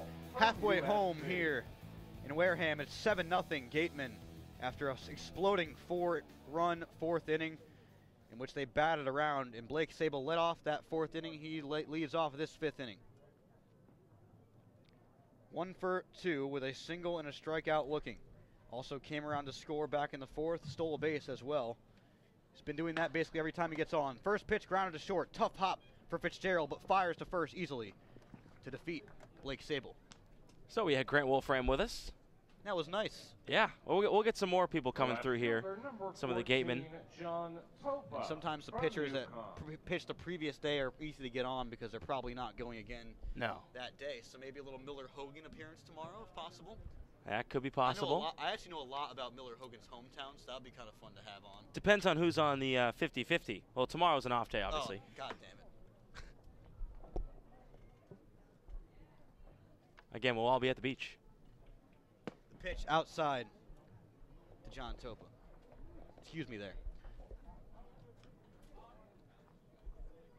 Tanner Dodson's in the bullpen. Once more. he gets to bat, goes right back to the bullpen. On the outside corner, framed by the catcher Radzewicz. And Topa down in the count now, or even in the count 1-1.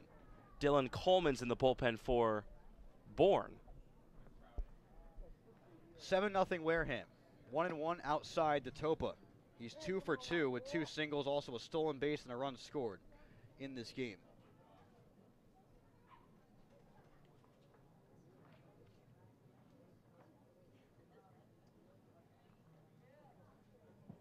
Here's the pitch. Swung on and missed by Topa. Now it's a 2-2 count. The Yukon Husky facing the Yukon Husky right now in PJ Poulin. So I'm sure these guys are familiar with the styles of each other. And here's the pitch from Poulin to Topa, and Topa waits on that one and fouls it away. You can keep that foul. Topa's well on his way to being an all-star. I'm just going to put it out there, in my opinion. Well, the coach is elected, correct?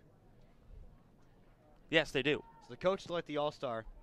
I'm sure they're loving the play of John Topa right now. How many is it a certain amount of all-stars per team? No.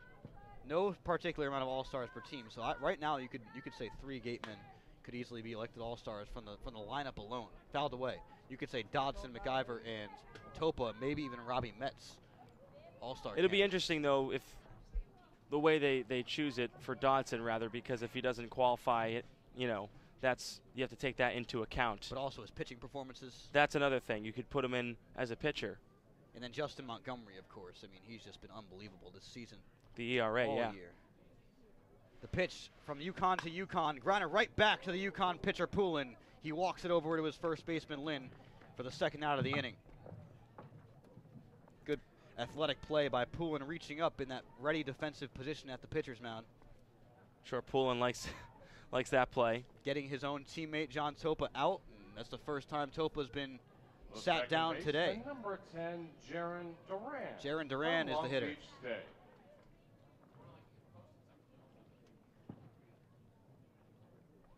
Reached on that error and scored back in that fourth inning. Any way Duran can get on base, he'll do it no matter what. He's one of those guys that just continuously fights to get on base. Takes that pitch outside. He's so good at working walks, too.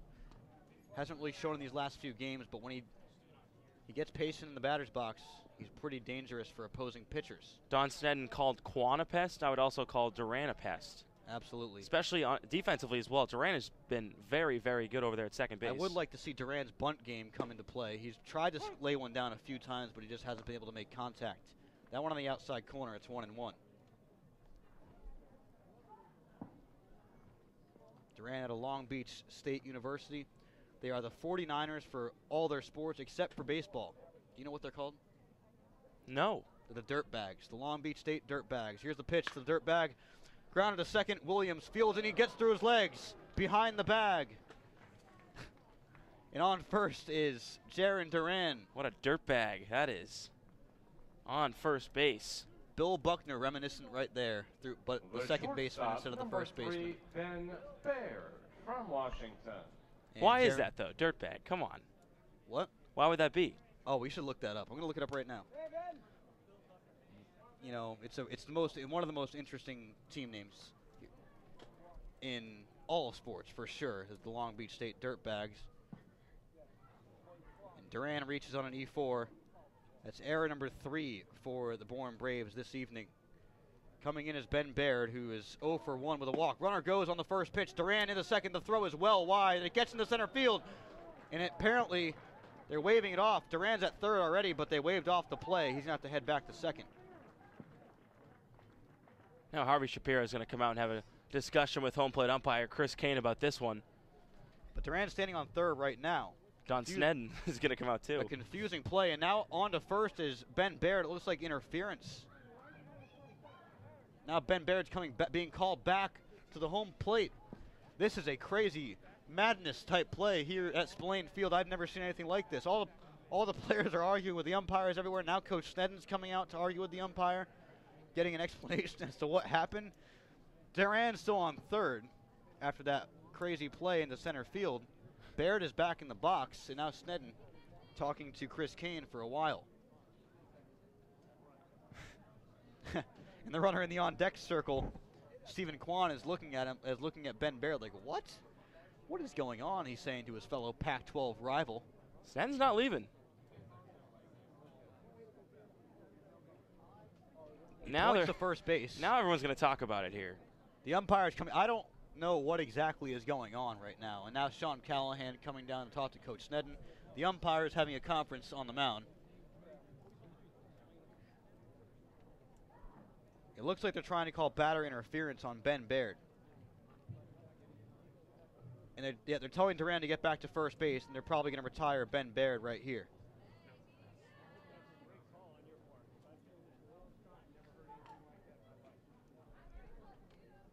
You can hear Coach Sneddon being picked up there, not happy with the play.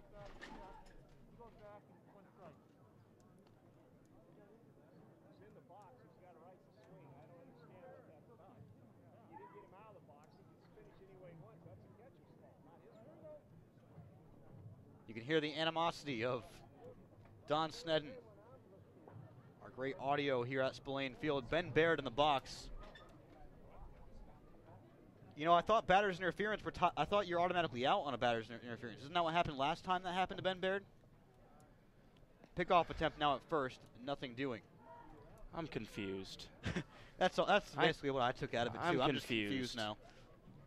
Duran's at first, Baird's still at the plate. But I'm pretty sure the last time there was a batter's interference, it was on Ben Baird, and I'm pretty sure he was out because of it. We'll have to look at the records. I mean, good luck finding it. It's somewhere in there. It was earlier in the season. It's still 0-1 on Ben Baird, and now Jaron Duran back on first.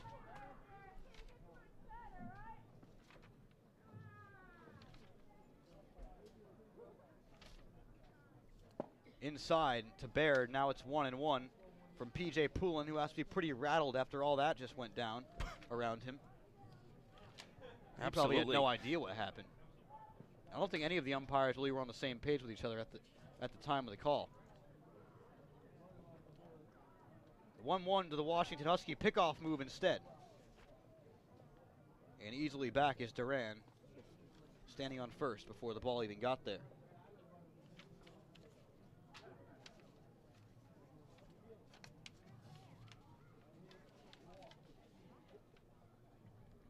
One and one. Runner goes again outside. Here's the throw.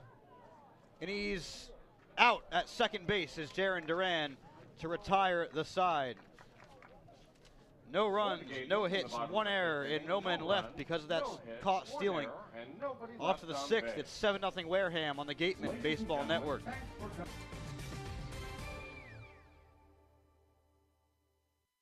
Coca-Cola Bottling of Cape Cod thanks you for supporting the Cape Cod Baseball League and for refreshing yourself with ice-cold Coca-Cola products. We are proud supporters of the CCBBL as well as many other wonderful Cape Cod organizations that serve our community.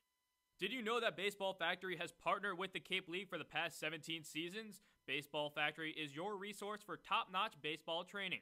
With over 600 events nationwide for players age 8 to 18 and over 100,000 college success stories, you too can build your way to greatness with Baseball Factory. Visit baseballfactory.com to learn more. Visit Stars Restaurant at Chatham Bars Inn Resort and Spa for a world-class dining experience, a proud member of leading hotels of the world.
Center fielder number 12, Jamison Hanna. Welcome back. It's the top half of the sixth inning here in Wareham. It's a 7-0 Gatemen lead. A crazy inning there, resulting ultimately in 3 batters, but Ben Baird was called for a batter's interference on June 22nd against the Brewster Whitecaps.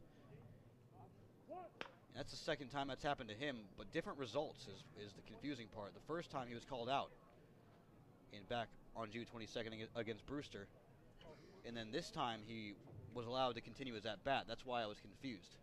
I thought that if he was batter interference, he was automatically out, but I guess I'm wrong. 0-1 to Jamison Hanna, the leadoff guy, set to begin this sixth inning. Now that one's upstairs. The new pitcher is Tanner Dodson.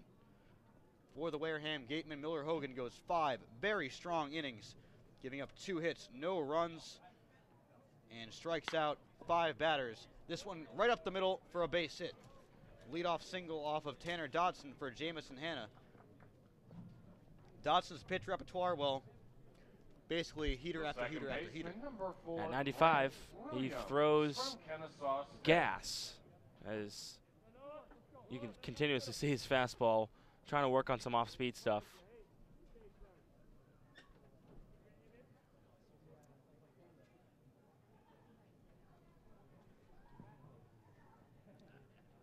Runner on first is Hannah. First leadoff base runner since the second inning for the Bourne Braves. It was an error from the third baseman, Kasser, that allowed Schreiber to get on there. But Jamison Hannah has a ton of speed at first base, so watch out for him. Chopped to short. Waiting on it is Baird. Fires to second for one. No throw to first. As the speedy Grant Williams charging down the line to beat that out. But the fielder's choice gets the first out of the inning for Tanner Dodson. Yeah, Bear could only really go to second base. Durant really didn't have much of an option after that, so Williams will reach on that fielder's choice. Lyle Lynn now in. First baseman is 0 for 2 today. Pickoff attempt over at first. We've seen Dodson be successful on one of those this season. And that one not in time.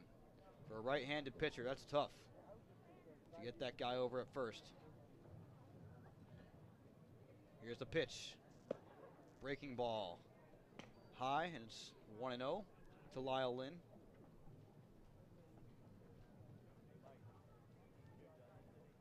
Lynn had 25 runs scored and 26 RBIs for the Arizona State Sun Devils this season. That one's outside. 3-0.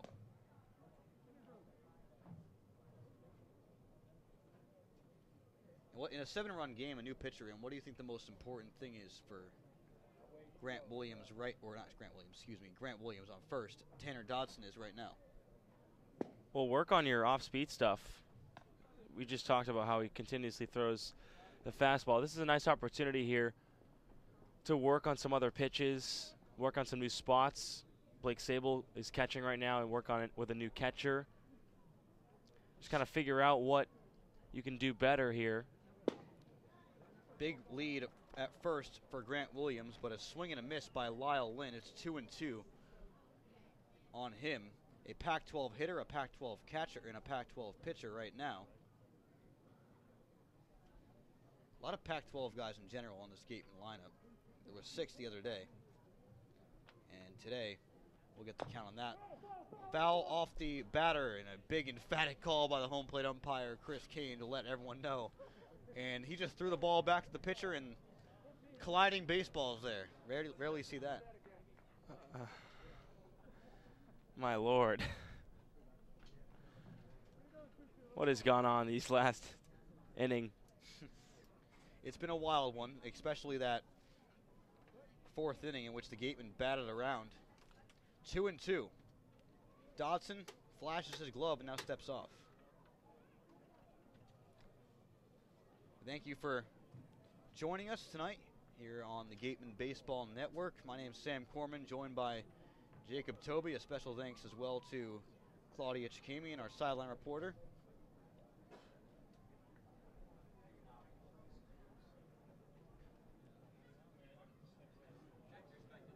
Lyle Lynn back in. 2-2. Chopped to second. Duran makes the safe play to first for the second out of the inning. Advancing into scoring position is Grant Williams, as Bourne's trying to get on the board here in the 6th to try to mount somewhat of a comeback, down by 7 runs. Certainly going to take a lot. Left fielder number 39, Scott Schreiber from Nebraska.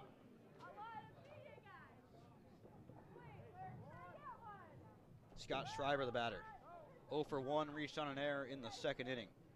Eventually got to third base, but was unable to reach home with no outs in that 2nd. A strikeout to Spencer Brickhouse, and pop-outs from Frige and Fitzgerald to end that 2nd. The biggest threat that Bourne had all day. And who knows, if they scored in that inning, it could be a whole different ball game right now. But a missed opportunity with 2 minutes of scoring position against Miller Hogan. It's 1-0. Line right back up the middle, through for a base hit. Coming around third and heading home is Grant Williams. He scores easily. It's 7-1 Wareham on an RBI single from Scott Schreiber. And Tanner Dodson is struggling here in his first inning of work. That one just jacked right up the middle. Right past the shortstop Baird. And Dodson now probably his first inning where he's not seeing that fastball command go the way he wanted to. Yeah, he had a really good outing at least in a while. Yeah. Yeah, his last outing was phenomenal, and that was back in Katuitt on June 30th. He mentioned he also went 4 for 4 that day. You can't really ask much more for a baseball player in general, kind of pulling a Babe Ruth and hitting 4 for 4 and also pitching 4 scoreless innings. On the outside corner, 1-1 now. And the hitter is Grant Witherspoon. The right fielder leads this team in stolen bases with 7. A 2-lane green wave in the lefty batter's box.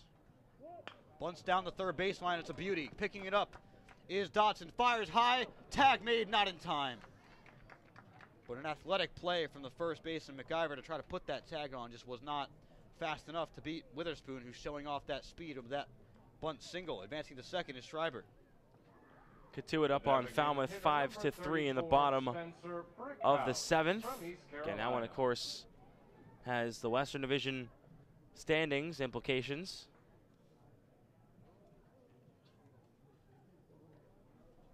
Spencer Brickhouse steps in, the lefty. And he takes a strike on the outside corner.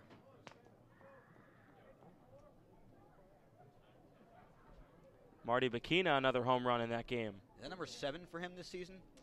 I believe it is, and I believe he also, the league leader was Colton Shaver last year. Mm-hmm.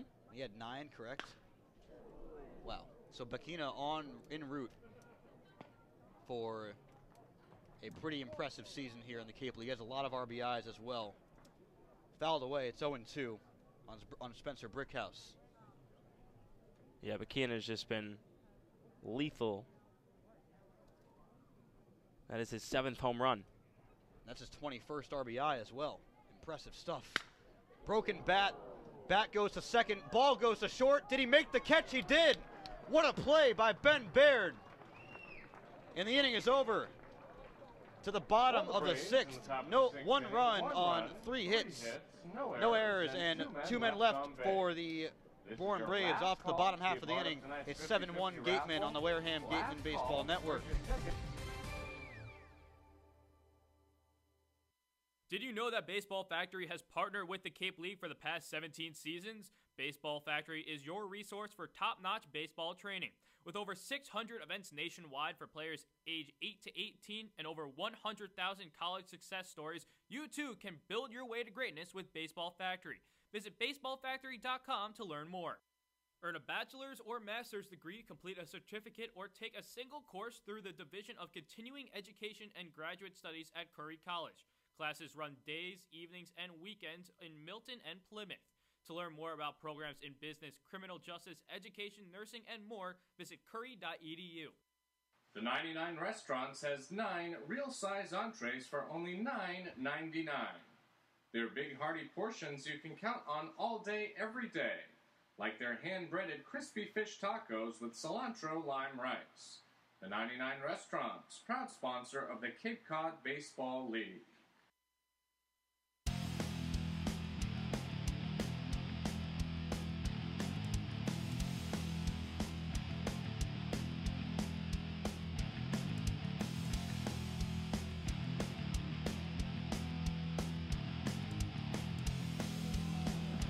Welcome back. It was the bottom half of the 6th inning. The Gatemen holding on to a 7-1 lead. It was 7-0 before the Bourne Braves got on the board in the top half of the inning. Ben Baird started his at-bat back in the 5th, but was unable to finish it after Jaron Duran was thrown out stealing.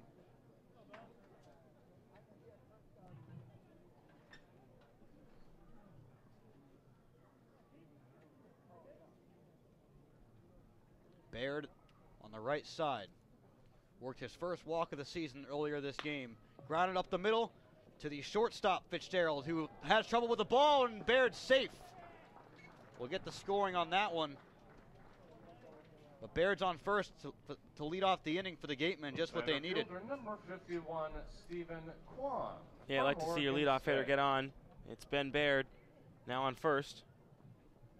Another error for the Bourne Braves. That's now 4 on the day. Rough defense today for the Gatemen's Western Division rival. Tied for first place. in the division with the Falmouth Commodores and the Katuitt Kettleers. Here's the pitch. Bunted right over the pitcher's head by Quan. Barehanded, he's going to be safe. That is one of the weirdest bunt singles you'll ever see.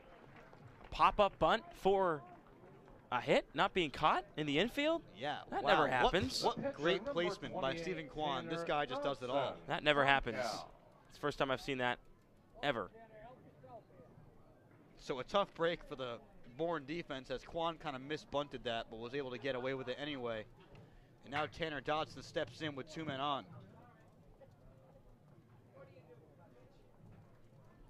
Dodson also the pitcher, so he's no longer the DH. And he's taking from the lefty, Poulin.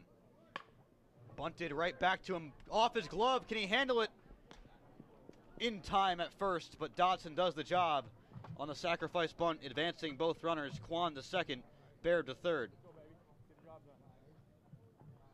The third baseman, number 13, Tanner Dodson, been a productive player today, once again in the lineup, and does it there to get the runners in scoring position, second and third, with 1 out here in the 6th. The Gatemen up by 6 runs. Remember, he's still the pitcher. Yes.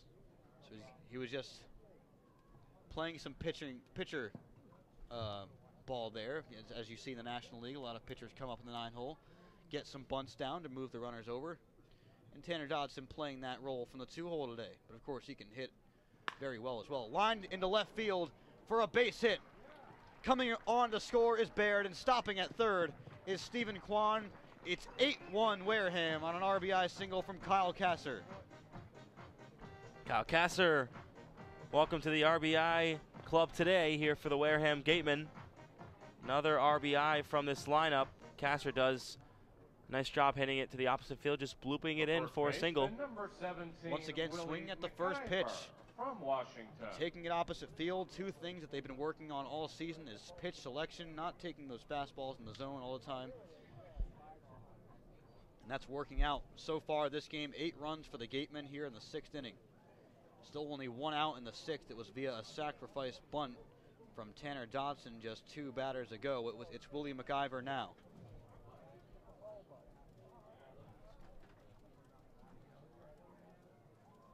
Here's the pitch to McIver. In the dirt, and he holds on Stephen Quan at third base, making sure he doesn't make a crazy move for home plate. A good job by Radziewicz behind home plate, blocking that ball.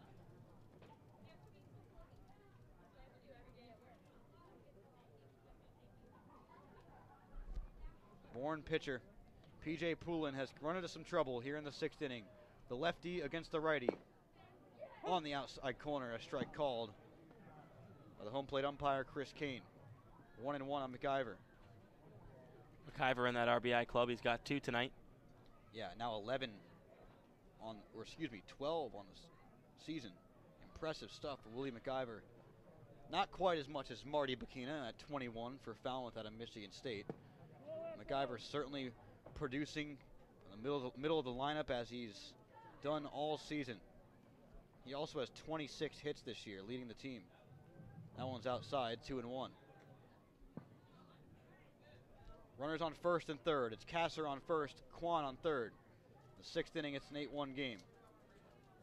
2-1 count to McIver. He calls for time, and the pitch comes in anyway. Late time called. Lucky it was granted by the home plate umpire, Kane. You talk about Falmouth and Marty Bacchina. They've had a couple nice sluggers there the past couple of years. Of course, Bacchina this year, Michael Gigliotti from last year won the Most Outstanding Pro Prospect Award out of Lipscomb. And this year, Alec Boehm, who won the Northwoods League Home Run Derby last year. And now he's here in the Cape League. Fouled away by McIver. 2-2 on him. Of course, we'll see Falmouth on Saturday at Gov Fuller Field. Yes, another trip down to Falmouth. Always great stadium down there, Gov Fuller Field. The Arnie Allen Diamond. A record, I believe, over 3,000 in attendance a couple nights ago they had, which also, was their record for that field. Tough record, another tough record for the Falmouth Commodores. Longest drought without a championship here in the Cape Cod League. It's been 37 years. Yes. So they're trying to end that. They have a very good team this year. Here comes the little lefty to McIver. Runners on the corners, 1 out. Breaking ball misses well outside. You talk about Falmouth's success. We have to talk about Orleans' success. Their pitching has just been phenomenal. They shut Wareham out 2-0 earlier this season, back up there in Orleans. And just been so good. The righty, William McIver, pops it up down the first base side. Tough play coming on as the first baseman, Lynn. And the second baseman, Williams, makes the play. Tagging towards home. They make the tag. He got him. A double play on a beautiful throw by the second baseman, Williams, to beat Stephen Kwan. That ends the inning. Off to the 7th. It's 8-1 Gatemen on the Gatemen Baseball Network.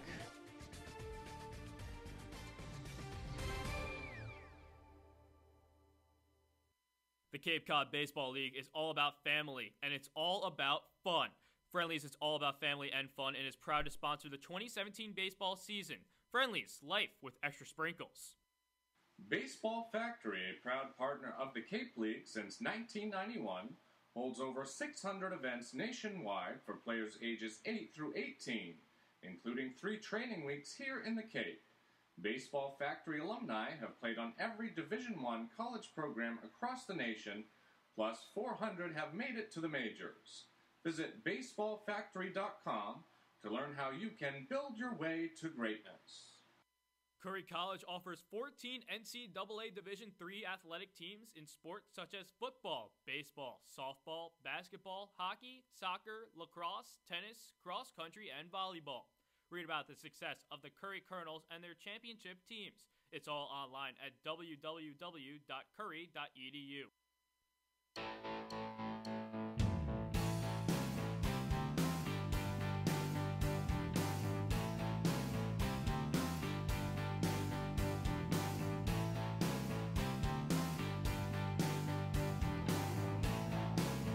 Welcome back. It's the top half of the 7th inning. Wareham was able to respond after Bourne put up a run. They got it right back. It's 8-1 now after being 7-0 earlier in this game. Tanner Dodson.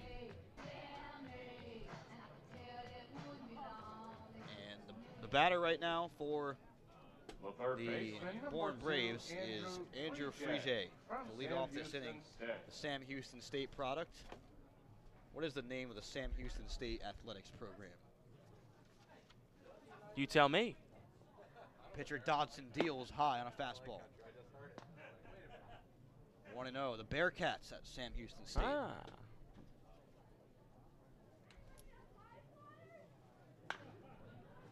This one driven into right field.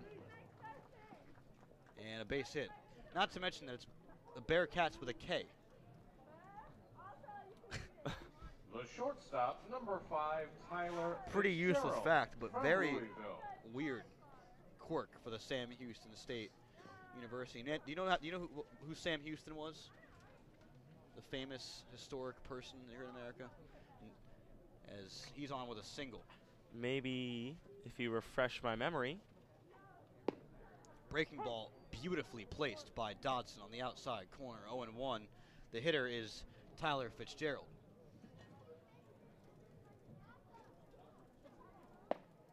Outside.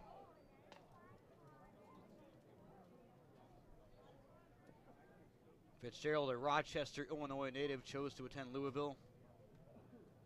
Runner goes, swing and a miss, on to second, not in time, as the blazing fast Frige down to second with a stolen base.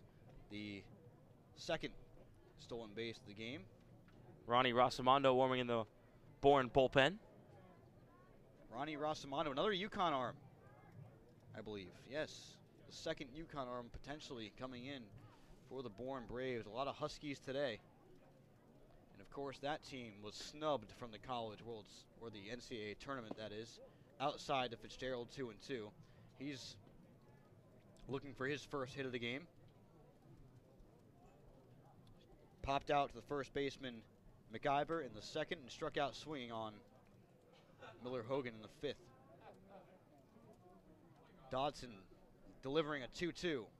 Breaking ball delivered opposite field.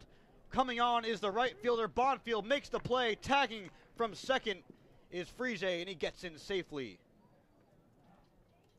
1 out in the 7th. On Fitzgerald's fly out to right. Nice job there from Fitzgerald. Just get the runner a bit closer, 90 feet away now is Frige, and now the Bourne Braves have a chance driving their second run of the day. They still trail it though by 7. Ball in the outfield likely scores Frige from third base, and that's the job of Kevin Radziewicz. 0 for 2. First pitch grounds it to third. Runner comes home, they let him go. Casser on to first in time, and it's 8-2 Wareham on an RBI ground out from Kevin Radziewicz. His third RBI of the season. Center fielder number 12. And the bases are empty for the top of the order, Jamison Hanna. But that's not going to do it for the Bourne Braves. They're going to need to string some hits together. No, yeah, they're definitely going to have to get something going here. I mean, when you sacrifice an out with a run, yeah, it's nice, and only in certain situations, though. In this situation, it's not that great because you're running out of outs. Absolutely. So the second run surrendered by the relief pitcher, Tanner Dodson. 0-1. Swing and a miss, a big hack by Hanna. And that breaking ball, low-key, has a lot of break from Tanner Dodson. We mentioned the fastball is his main piece. But here comes that breaking ball, working into his motion, the 0-2. Fastball laced out into center field right to Stephen Kwan. Reaches up, and the catch is made. On to the 7th inning stretch, presented by Eastern Propane and Oil. Proud to sponsor the Gatemen with locations on and off the Cape. More Gatemen Baseball after this break on the Gatemen Baseball Network.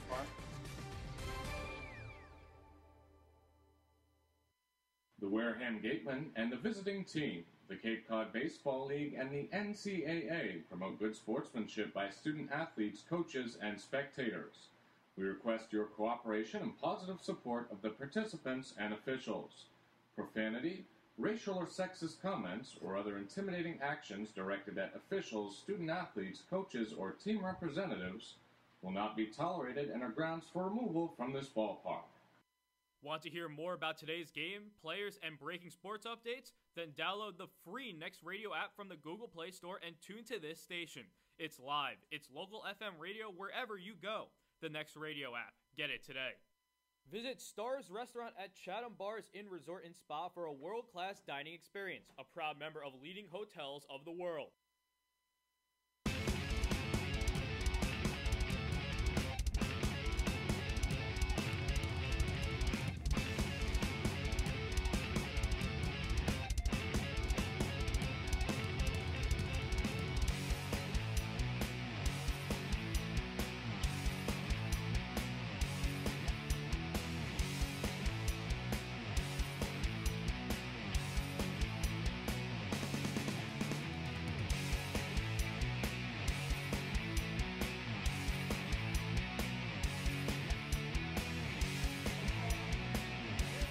Hope you enjoyed your 7th inning stretch at home. I certainly did. The bottom half of the 7th inning. And it looks like the Bourne Braves are bringing in the Yukon Husky squadron today. Why not?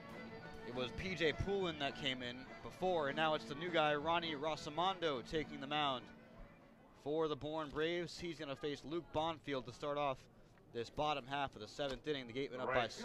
Number 5, Luke Bonfield. Rosamondo out of Yukon, just mentioned. Coming into this game with a 0-1 record, 3 games, 2 starts, 6 total innings pitched. He's given up 13 hits, and he gives one up right there through the left side for Luke Bonfield's base hit. That's his first hit of the game, and now every Gateman hitter except for Jaron Duran today has a base hit, and Jaron Duran really hasn't had an opportunity because he's reached on 2 errors. So take that into account. Yeah, but nevertheless, 8 of the 9 Gateman hitters have a hit. That's impressive stuff. We last saw Ronnie Rosamondo in the first game versus Bourne, that 6-4 loss for Wareham. He pitched an inning and struck out 3 batters. That was probably his best outing of the season. Angelini into pinch run for Luke Bonfield. He's going to replace him in right field likely after this 7th inning. And this one's driven out into the shallow center field for a base hit. Angelini around second. He's going to head for third.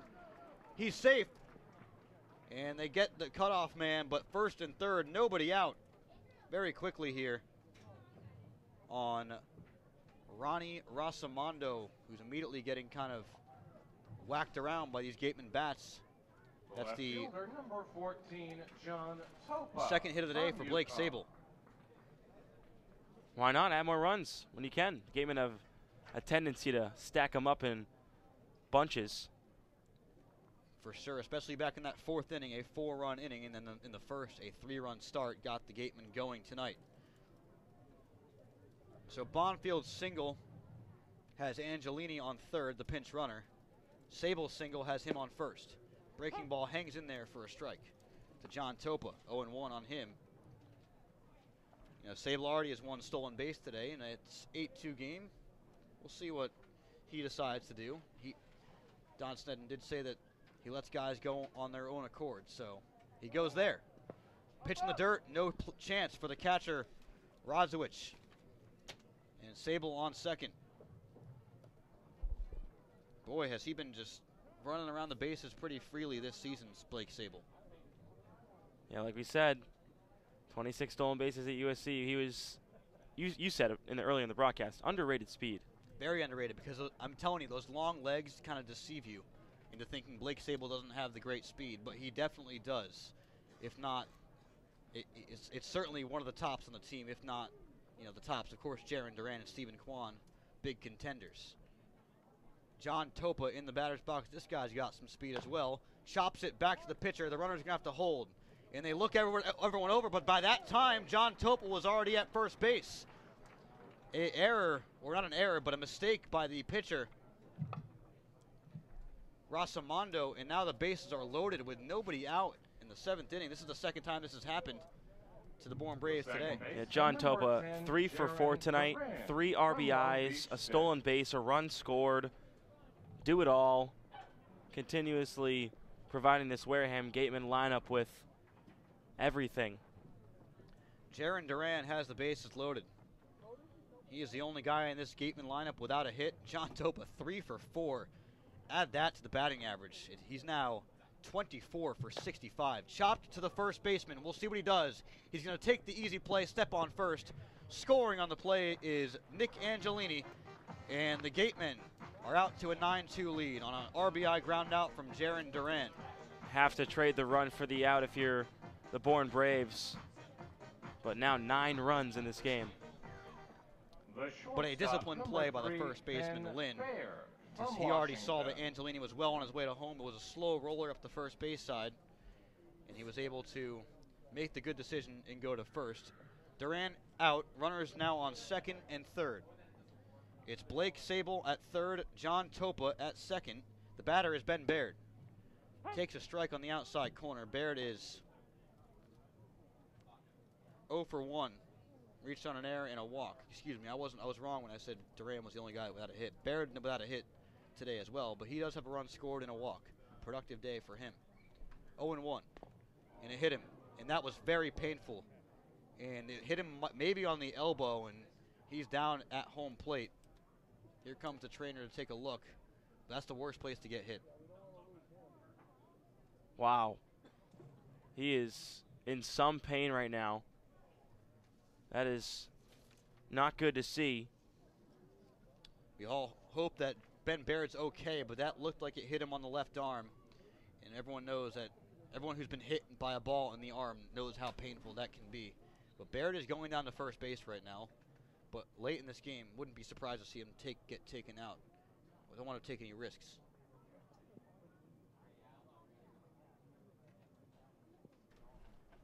Real Novak, the trainer, out looking at the wrist, it looked like, of Baird, and it's her birthday today, so she's doing some work on her birthday. There you go. Coach Sneddon and Coach Callahan also out there to take a look. He's going to stay in the game, though. That's a really good sign, especially in a 7-run lead. You know, they wouldn't take the risk if he was even close to being injured, but he appears to be okay. Just shook it off. Just one of those stingers on the arm. He's fine, and he's on first base. The bases are now loaded, and look who's up. It's Stephen Kwan. Hey, look. He's got an opportunity here. He bunted that weird single. Yes. Over the pitcher's head. One of the more impressive bunts I've ever seen. Over the pitcher's head between the shortstop and second baseman, perfectly placed by the Oregon State center fielder. Bases are loaded, 1 out. Pitches on the high part of the plate, 0-1 to Stephen Kwan.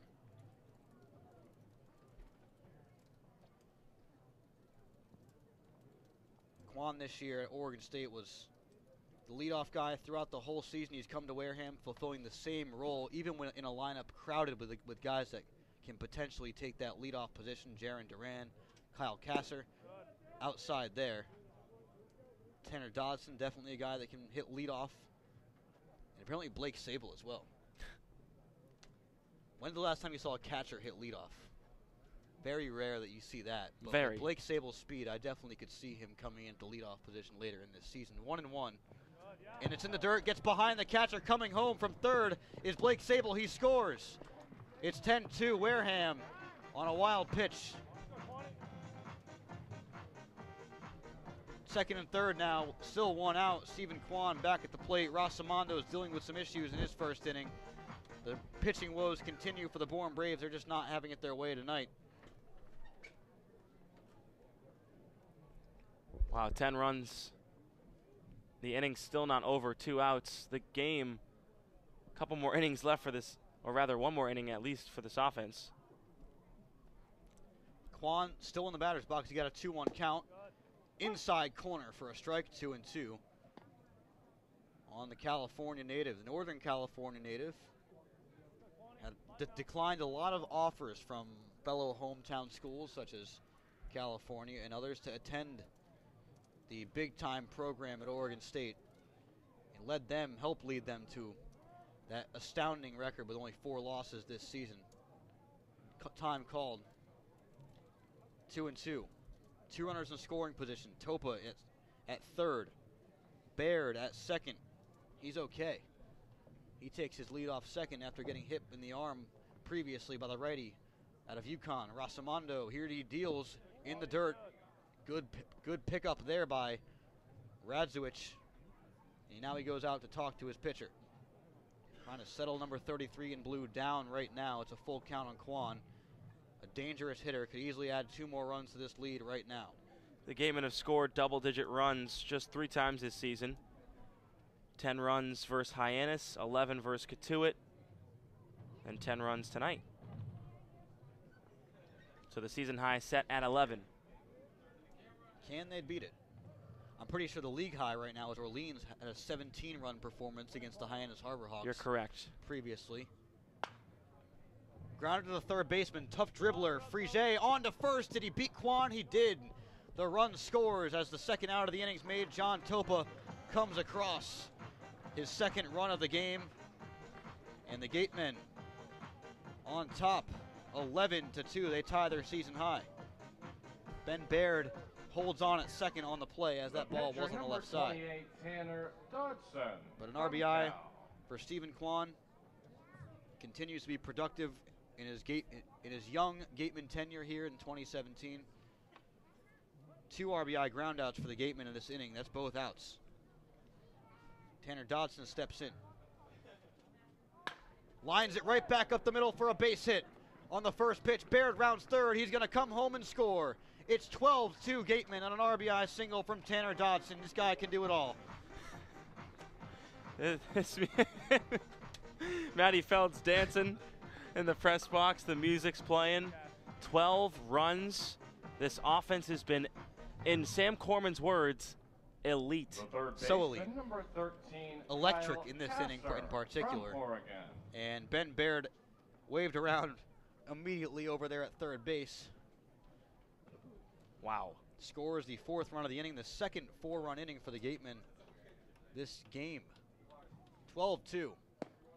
Breaking ball gets in there for a strike. First pitch to Kyle Kasser. He's the 8th batter of this inning. Meant to say this earlier on in the broadcast, but happy to see the Bourne guys doing their game tonight down that third base line. Of course, they couldn't last night because of some technical issues. Grounded to second. Played by Williams over to Lynn to retire the side. But the Gatemen add 4 more runs on 4 more hits, no errors, Okay, and ladies and gentlemen, boys they and leave girls, one get man out your on 50/50 base. raffle tickets. Off Here to the are 8th, tonight's it's winning 12-2 Wareham on the Gatemen Baseball Network. Earn a bachelor's or master's degree, complete a certificate, or take a single course through the Division of Continuing Education and Graduate Studies at Curry College. Classes run days, evenings, and weekends in Milton and Plymouth. To learn more about programs in business, criminal justice, education, nursing, and more, visit curry.edu. The Wareham Gatemen would like to thank Franklin Sports for their sponsorship of the Cape Cod Baseball League. Franklin is yet again proud to be the official batting glove of the Cape Cod Baseball League. Throughout the summer, all 10 Cape League teams are wearing their own custom team batting gloves, courtesy of Franklin Sports. To order your favorite team's design or to create your own, visit franklinsports.com/custom. Enter code CCBL20 for 20% off your purchase. From Cape Cod to the major leagues, only the best hitters in baseball wear Franklin gloves.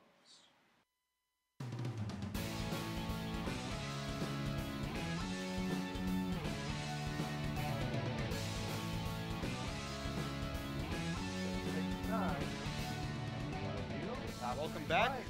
At the conclusion of this Gatemen up to a 12-2 lead now. And Tanner Dodson back out on the mound. The poll is over.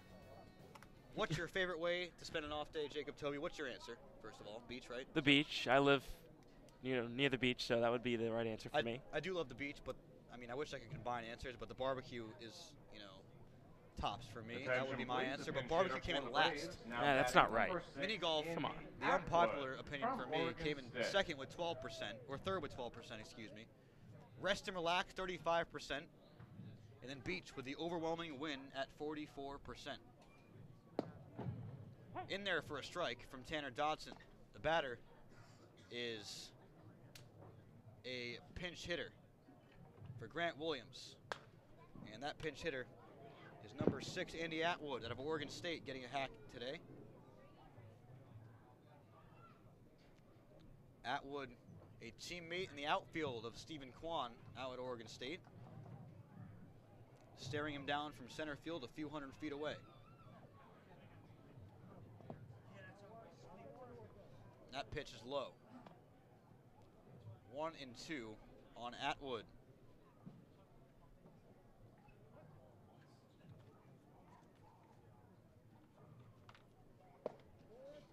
That pitch low as well. 2-2. Tonight's attendance 1,036. Biggest of the season? Biggest of the season, I believe. Nice. Packed crowd down the right field line. Oh! Foul. Oh! I missed it. What happened? Into the dugout. Into the dugout. Tough for the Bourne Braves. A little bit more than tough. Everyone's okay. Of course. A little scary, I would say. I mean, these guys are baseball players. They know what a baseball I guess so. I guess I'd be more scared than a normal baseball You'd be guy. more scared for the bat boy and girl over there for the Bourne Braves. Swung on and missed. Andy Atwood pinch hits and goes down swinging. That's the first strikeout presented by the law offices of Lang Extra Forest and Bullard since the 5th inning. Man, I've been waiting to hear that. Yeah, I haven't said that in a while. I kind of missed it. And it was great to get it back out of my mouth. Lyle Lynn steps in. Atwood now just 2 for 14 on the season after that strikeout. That's his 8th strikeout on 14 at-bats. He's really struggling. Swing and a miss by Lyle Lynn. Lynn 0 for 3, an underwhelming day for him as he's been one of the best guys in this lineup. Swings and misses that there. Fastball again from Dodson, just trying to work through this 8th inning. Gatemen up by 10. It'll be interesting to see if they try to work some different guys into the at-bat next inning. Pitches off of the knee of Sable and bounces up, but for a ball. Saying a pinch hitter? Yeah, maybe a few. Okay. In a 10-run game, you think maybe Don Sneddon's going to try to bring in some different guys, get him an at-bat in a game where maybe the lead is kind of out of hand for Bourne to overcome. Here's the pitch, outside, 2-2. And, William McIver's had plenty of at-bats. You could very easily see him get pinch hit for. Perhaps a guy like Jake Anchia wants to get a hack today. Grounded to third. Right to Kyle Kasser, on to first in time. retired.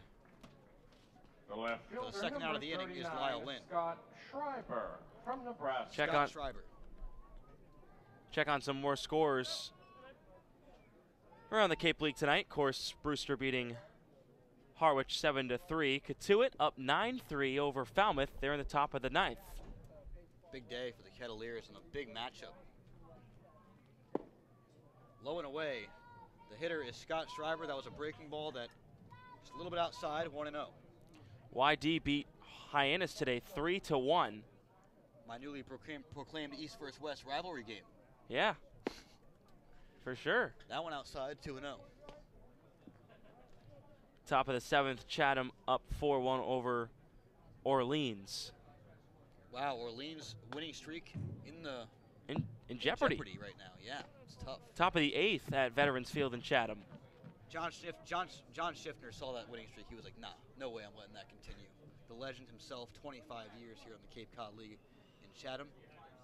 2-1. Fouled away back into the padding behind home plate. 2-2. Orleans trying to make a comeback, though. Stephen Scott had a home run in the top of the eighth. Rather, the top of the fourth. Here's the pitch, a 2-2 fastball just inside.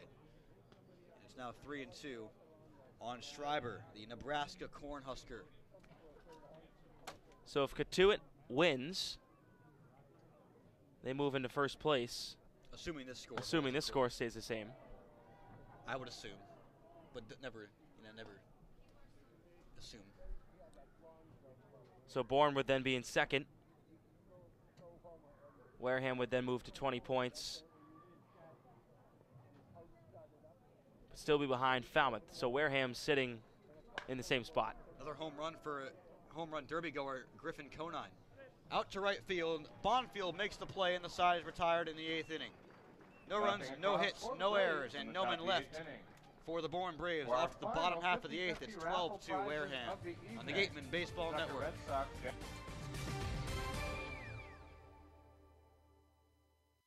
Did you know that Baseball Factory has partnered with the Cape League for the past 17 seasons? Baseball Factory is your resource for top-notch baseball training. With over 600 events nationwide for players age 8 to 18 and over 100,000 college success stories, you too can build your way to greatness with Baseball Factory. Visit baseballfactory.com to learn more. It's back. The 2017 Friendlies Cape League All-Star Game will be played at Spillane Field, home of the Wareham Gatemen. Mark the date on your calendar, Saturday, July 22nd. Game time is 6 p.m., but the gates open at 2 p.m. One highlight will be the home run hitting contest. There will also be an autograph session and a large merchandise village with items from many of the teams. Be sure to buy your tickets now right here at the merchandise stand. Tickets are just $5, and part of the proceeds will support our Wareham Gatemen.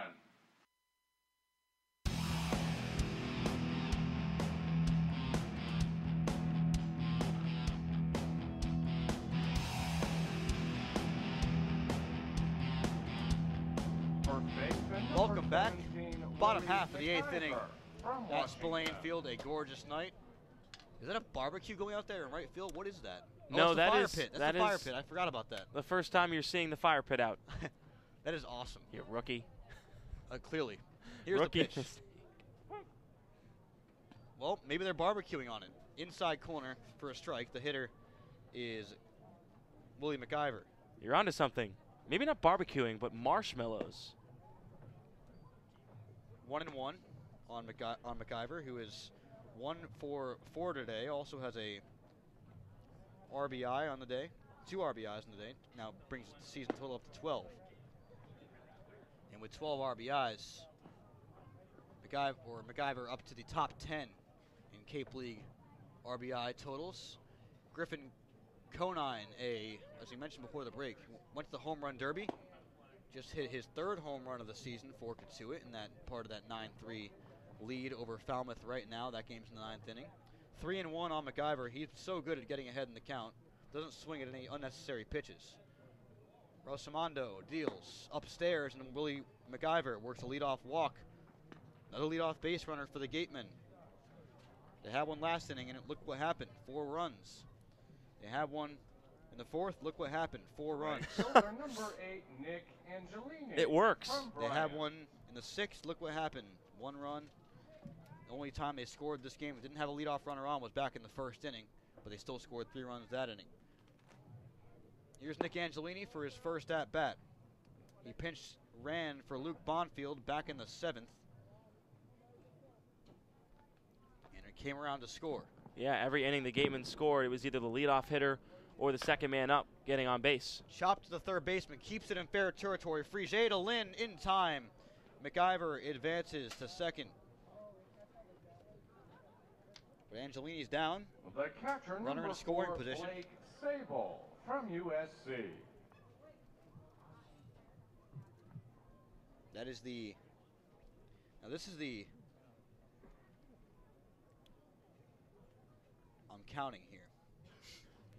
This is the 5th inning of 8 so far. The Gatemen have had a runner in scoring position. That's a recipe for success. Always. The only times they didn't, back in the 2nd, the 3rd, and the 5th.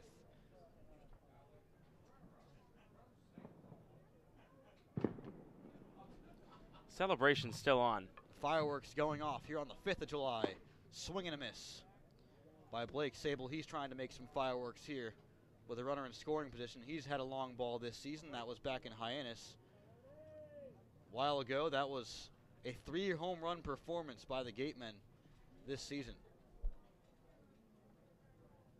The only time that's happened, correct? Yes. This one's driven out to right field. Going back is Witherspoon on the track, and he makes the catch at the wall. Tagging from second is McIver, and he's into third easily, as way out there was Witherspoon. But Sable gave that one a ride. Yes, he did. Witherspoon kind of just stumbling into the fence out there. From UConn.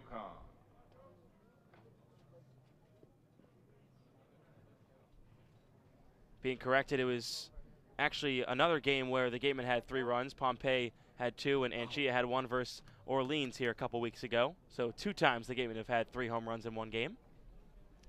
Big performance by Tristan Pompey. We're waiting to see that again from him. Getting the night off today. Well-needed rest. And fouled away by Topa. Can't say enough about this guy. I say this every time he comes to bat, but I mean, he just, continues to put the ball in play and do it correctly. Line drives to the opposite fielder, his specialty. 1-1 on him. UConn versus UConn once again here at Spillane Field. Storrs is about an hour and a half away, but here they are in Wareham, and it's low. 2-1.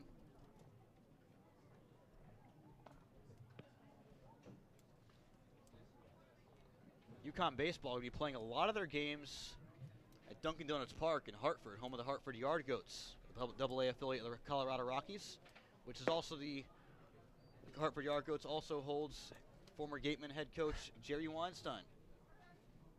So, big Hartford Yard Goats affiliations here on the Cape. Not that far from here.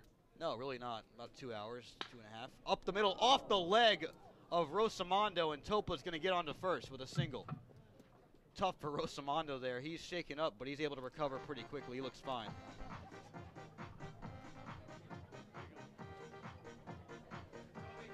Scoring on the play is William McIver. Excuse me, and the Gatemen take a 13-2 lead. It's just piling on now. I kind of forgot McIver was even on third there, but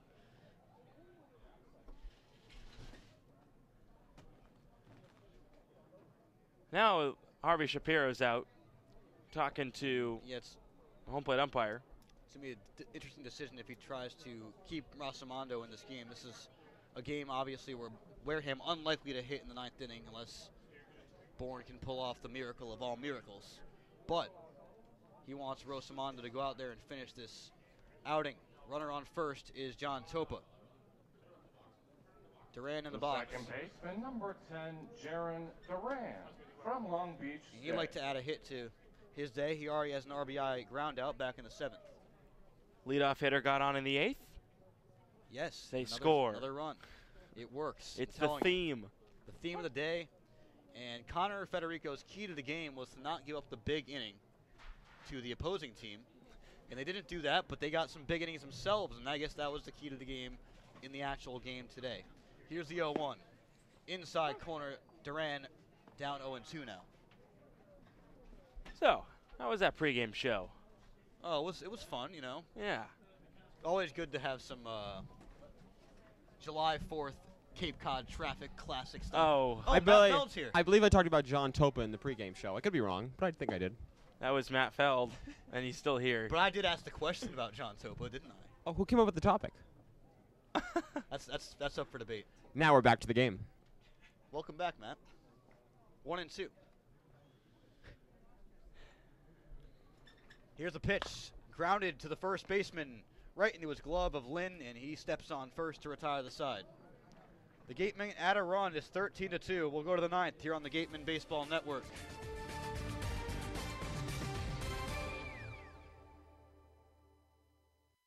Registration is now open for the 2017 Wareham Gatemen High School Clinics. These programs are run by the Gatemen coaching staff with a focus on exposing high school area players to the college game. To sign up for either the hitting, pitching, or catching camps, visit www.gatemen.org for more information. The 99 Restaurants has 9 real-size entrees for only $9.99. They're big, hearty portions you can count on all day, every day, like their hand-breaded crispy fish tacos with cilantro lime rice. The 99 Restaurants, proud sponsor of the Cape Cod Baseball League. All-Star Game weekend starts with a celebrity softball game on July 21st at McKeon Park in Hyannis. Come watch Jason Varitek, Bill Lee, Nancy Carrigan, Scott Zolak, and other celebrities play ball in support of the Cape Cod Baseball League and Spalding Rehabilitation Hospital of Cape Cod. Gates open at 4 p.m. For more information and to buy tickets, go to allstarcapecod.org. That's allstarcapecod.org.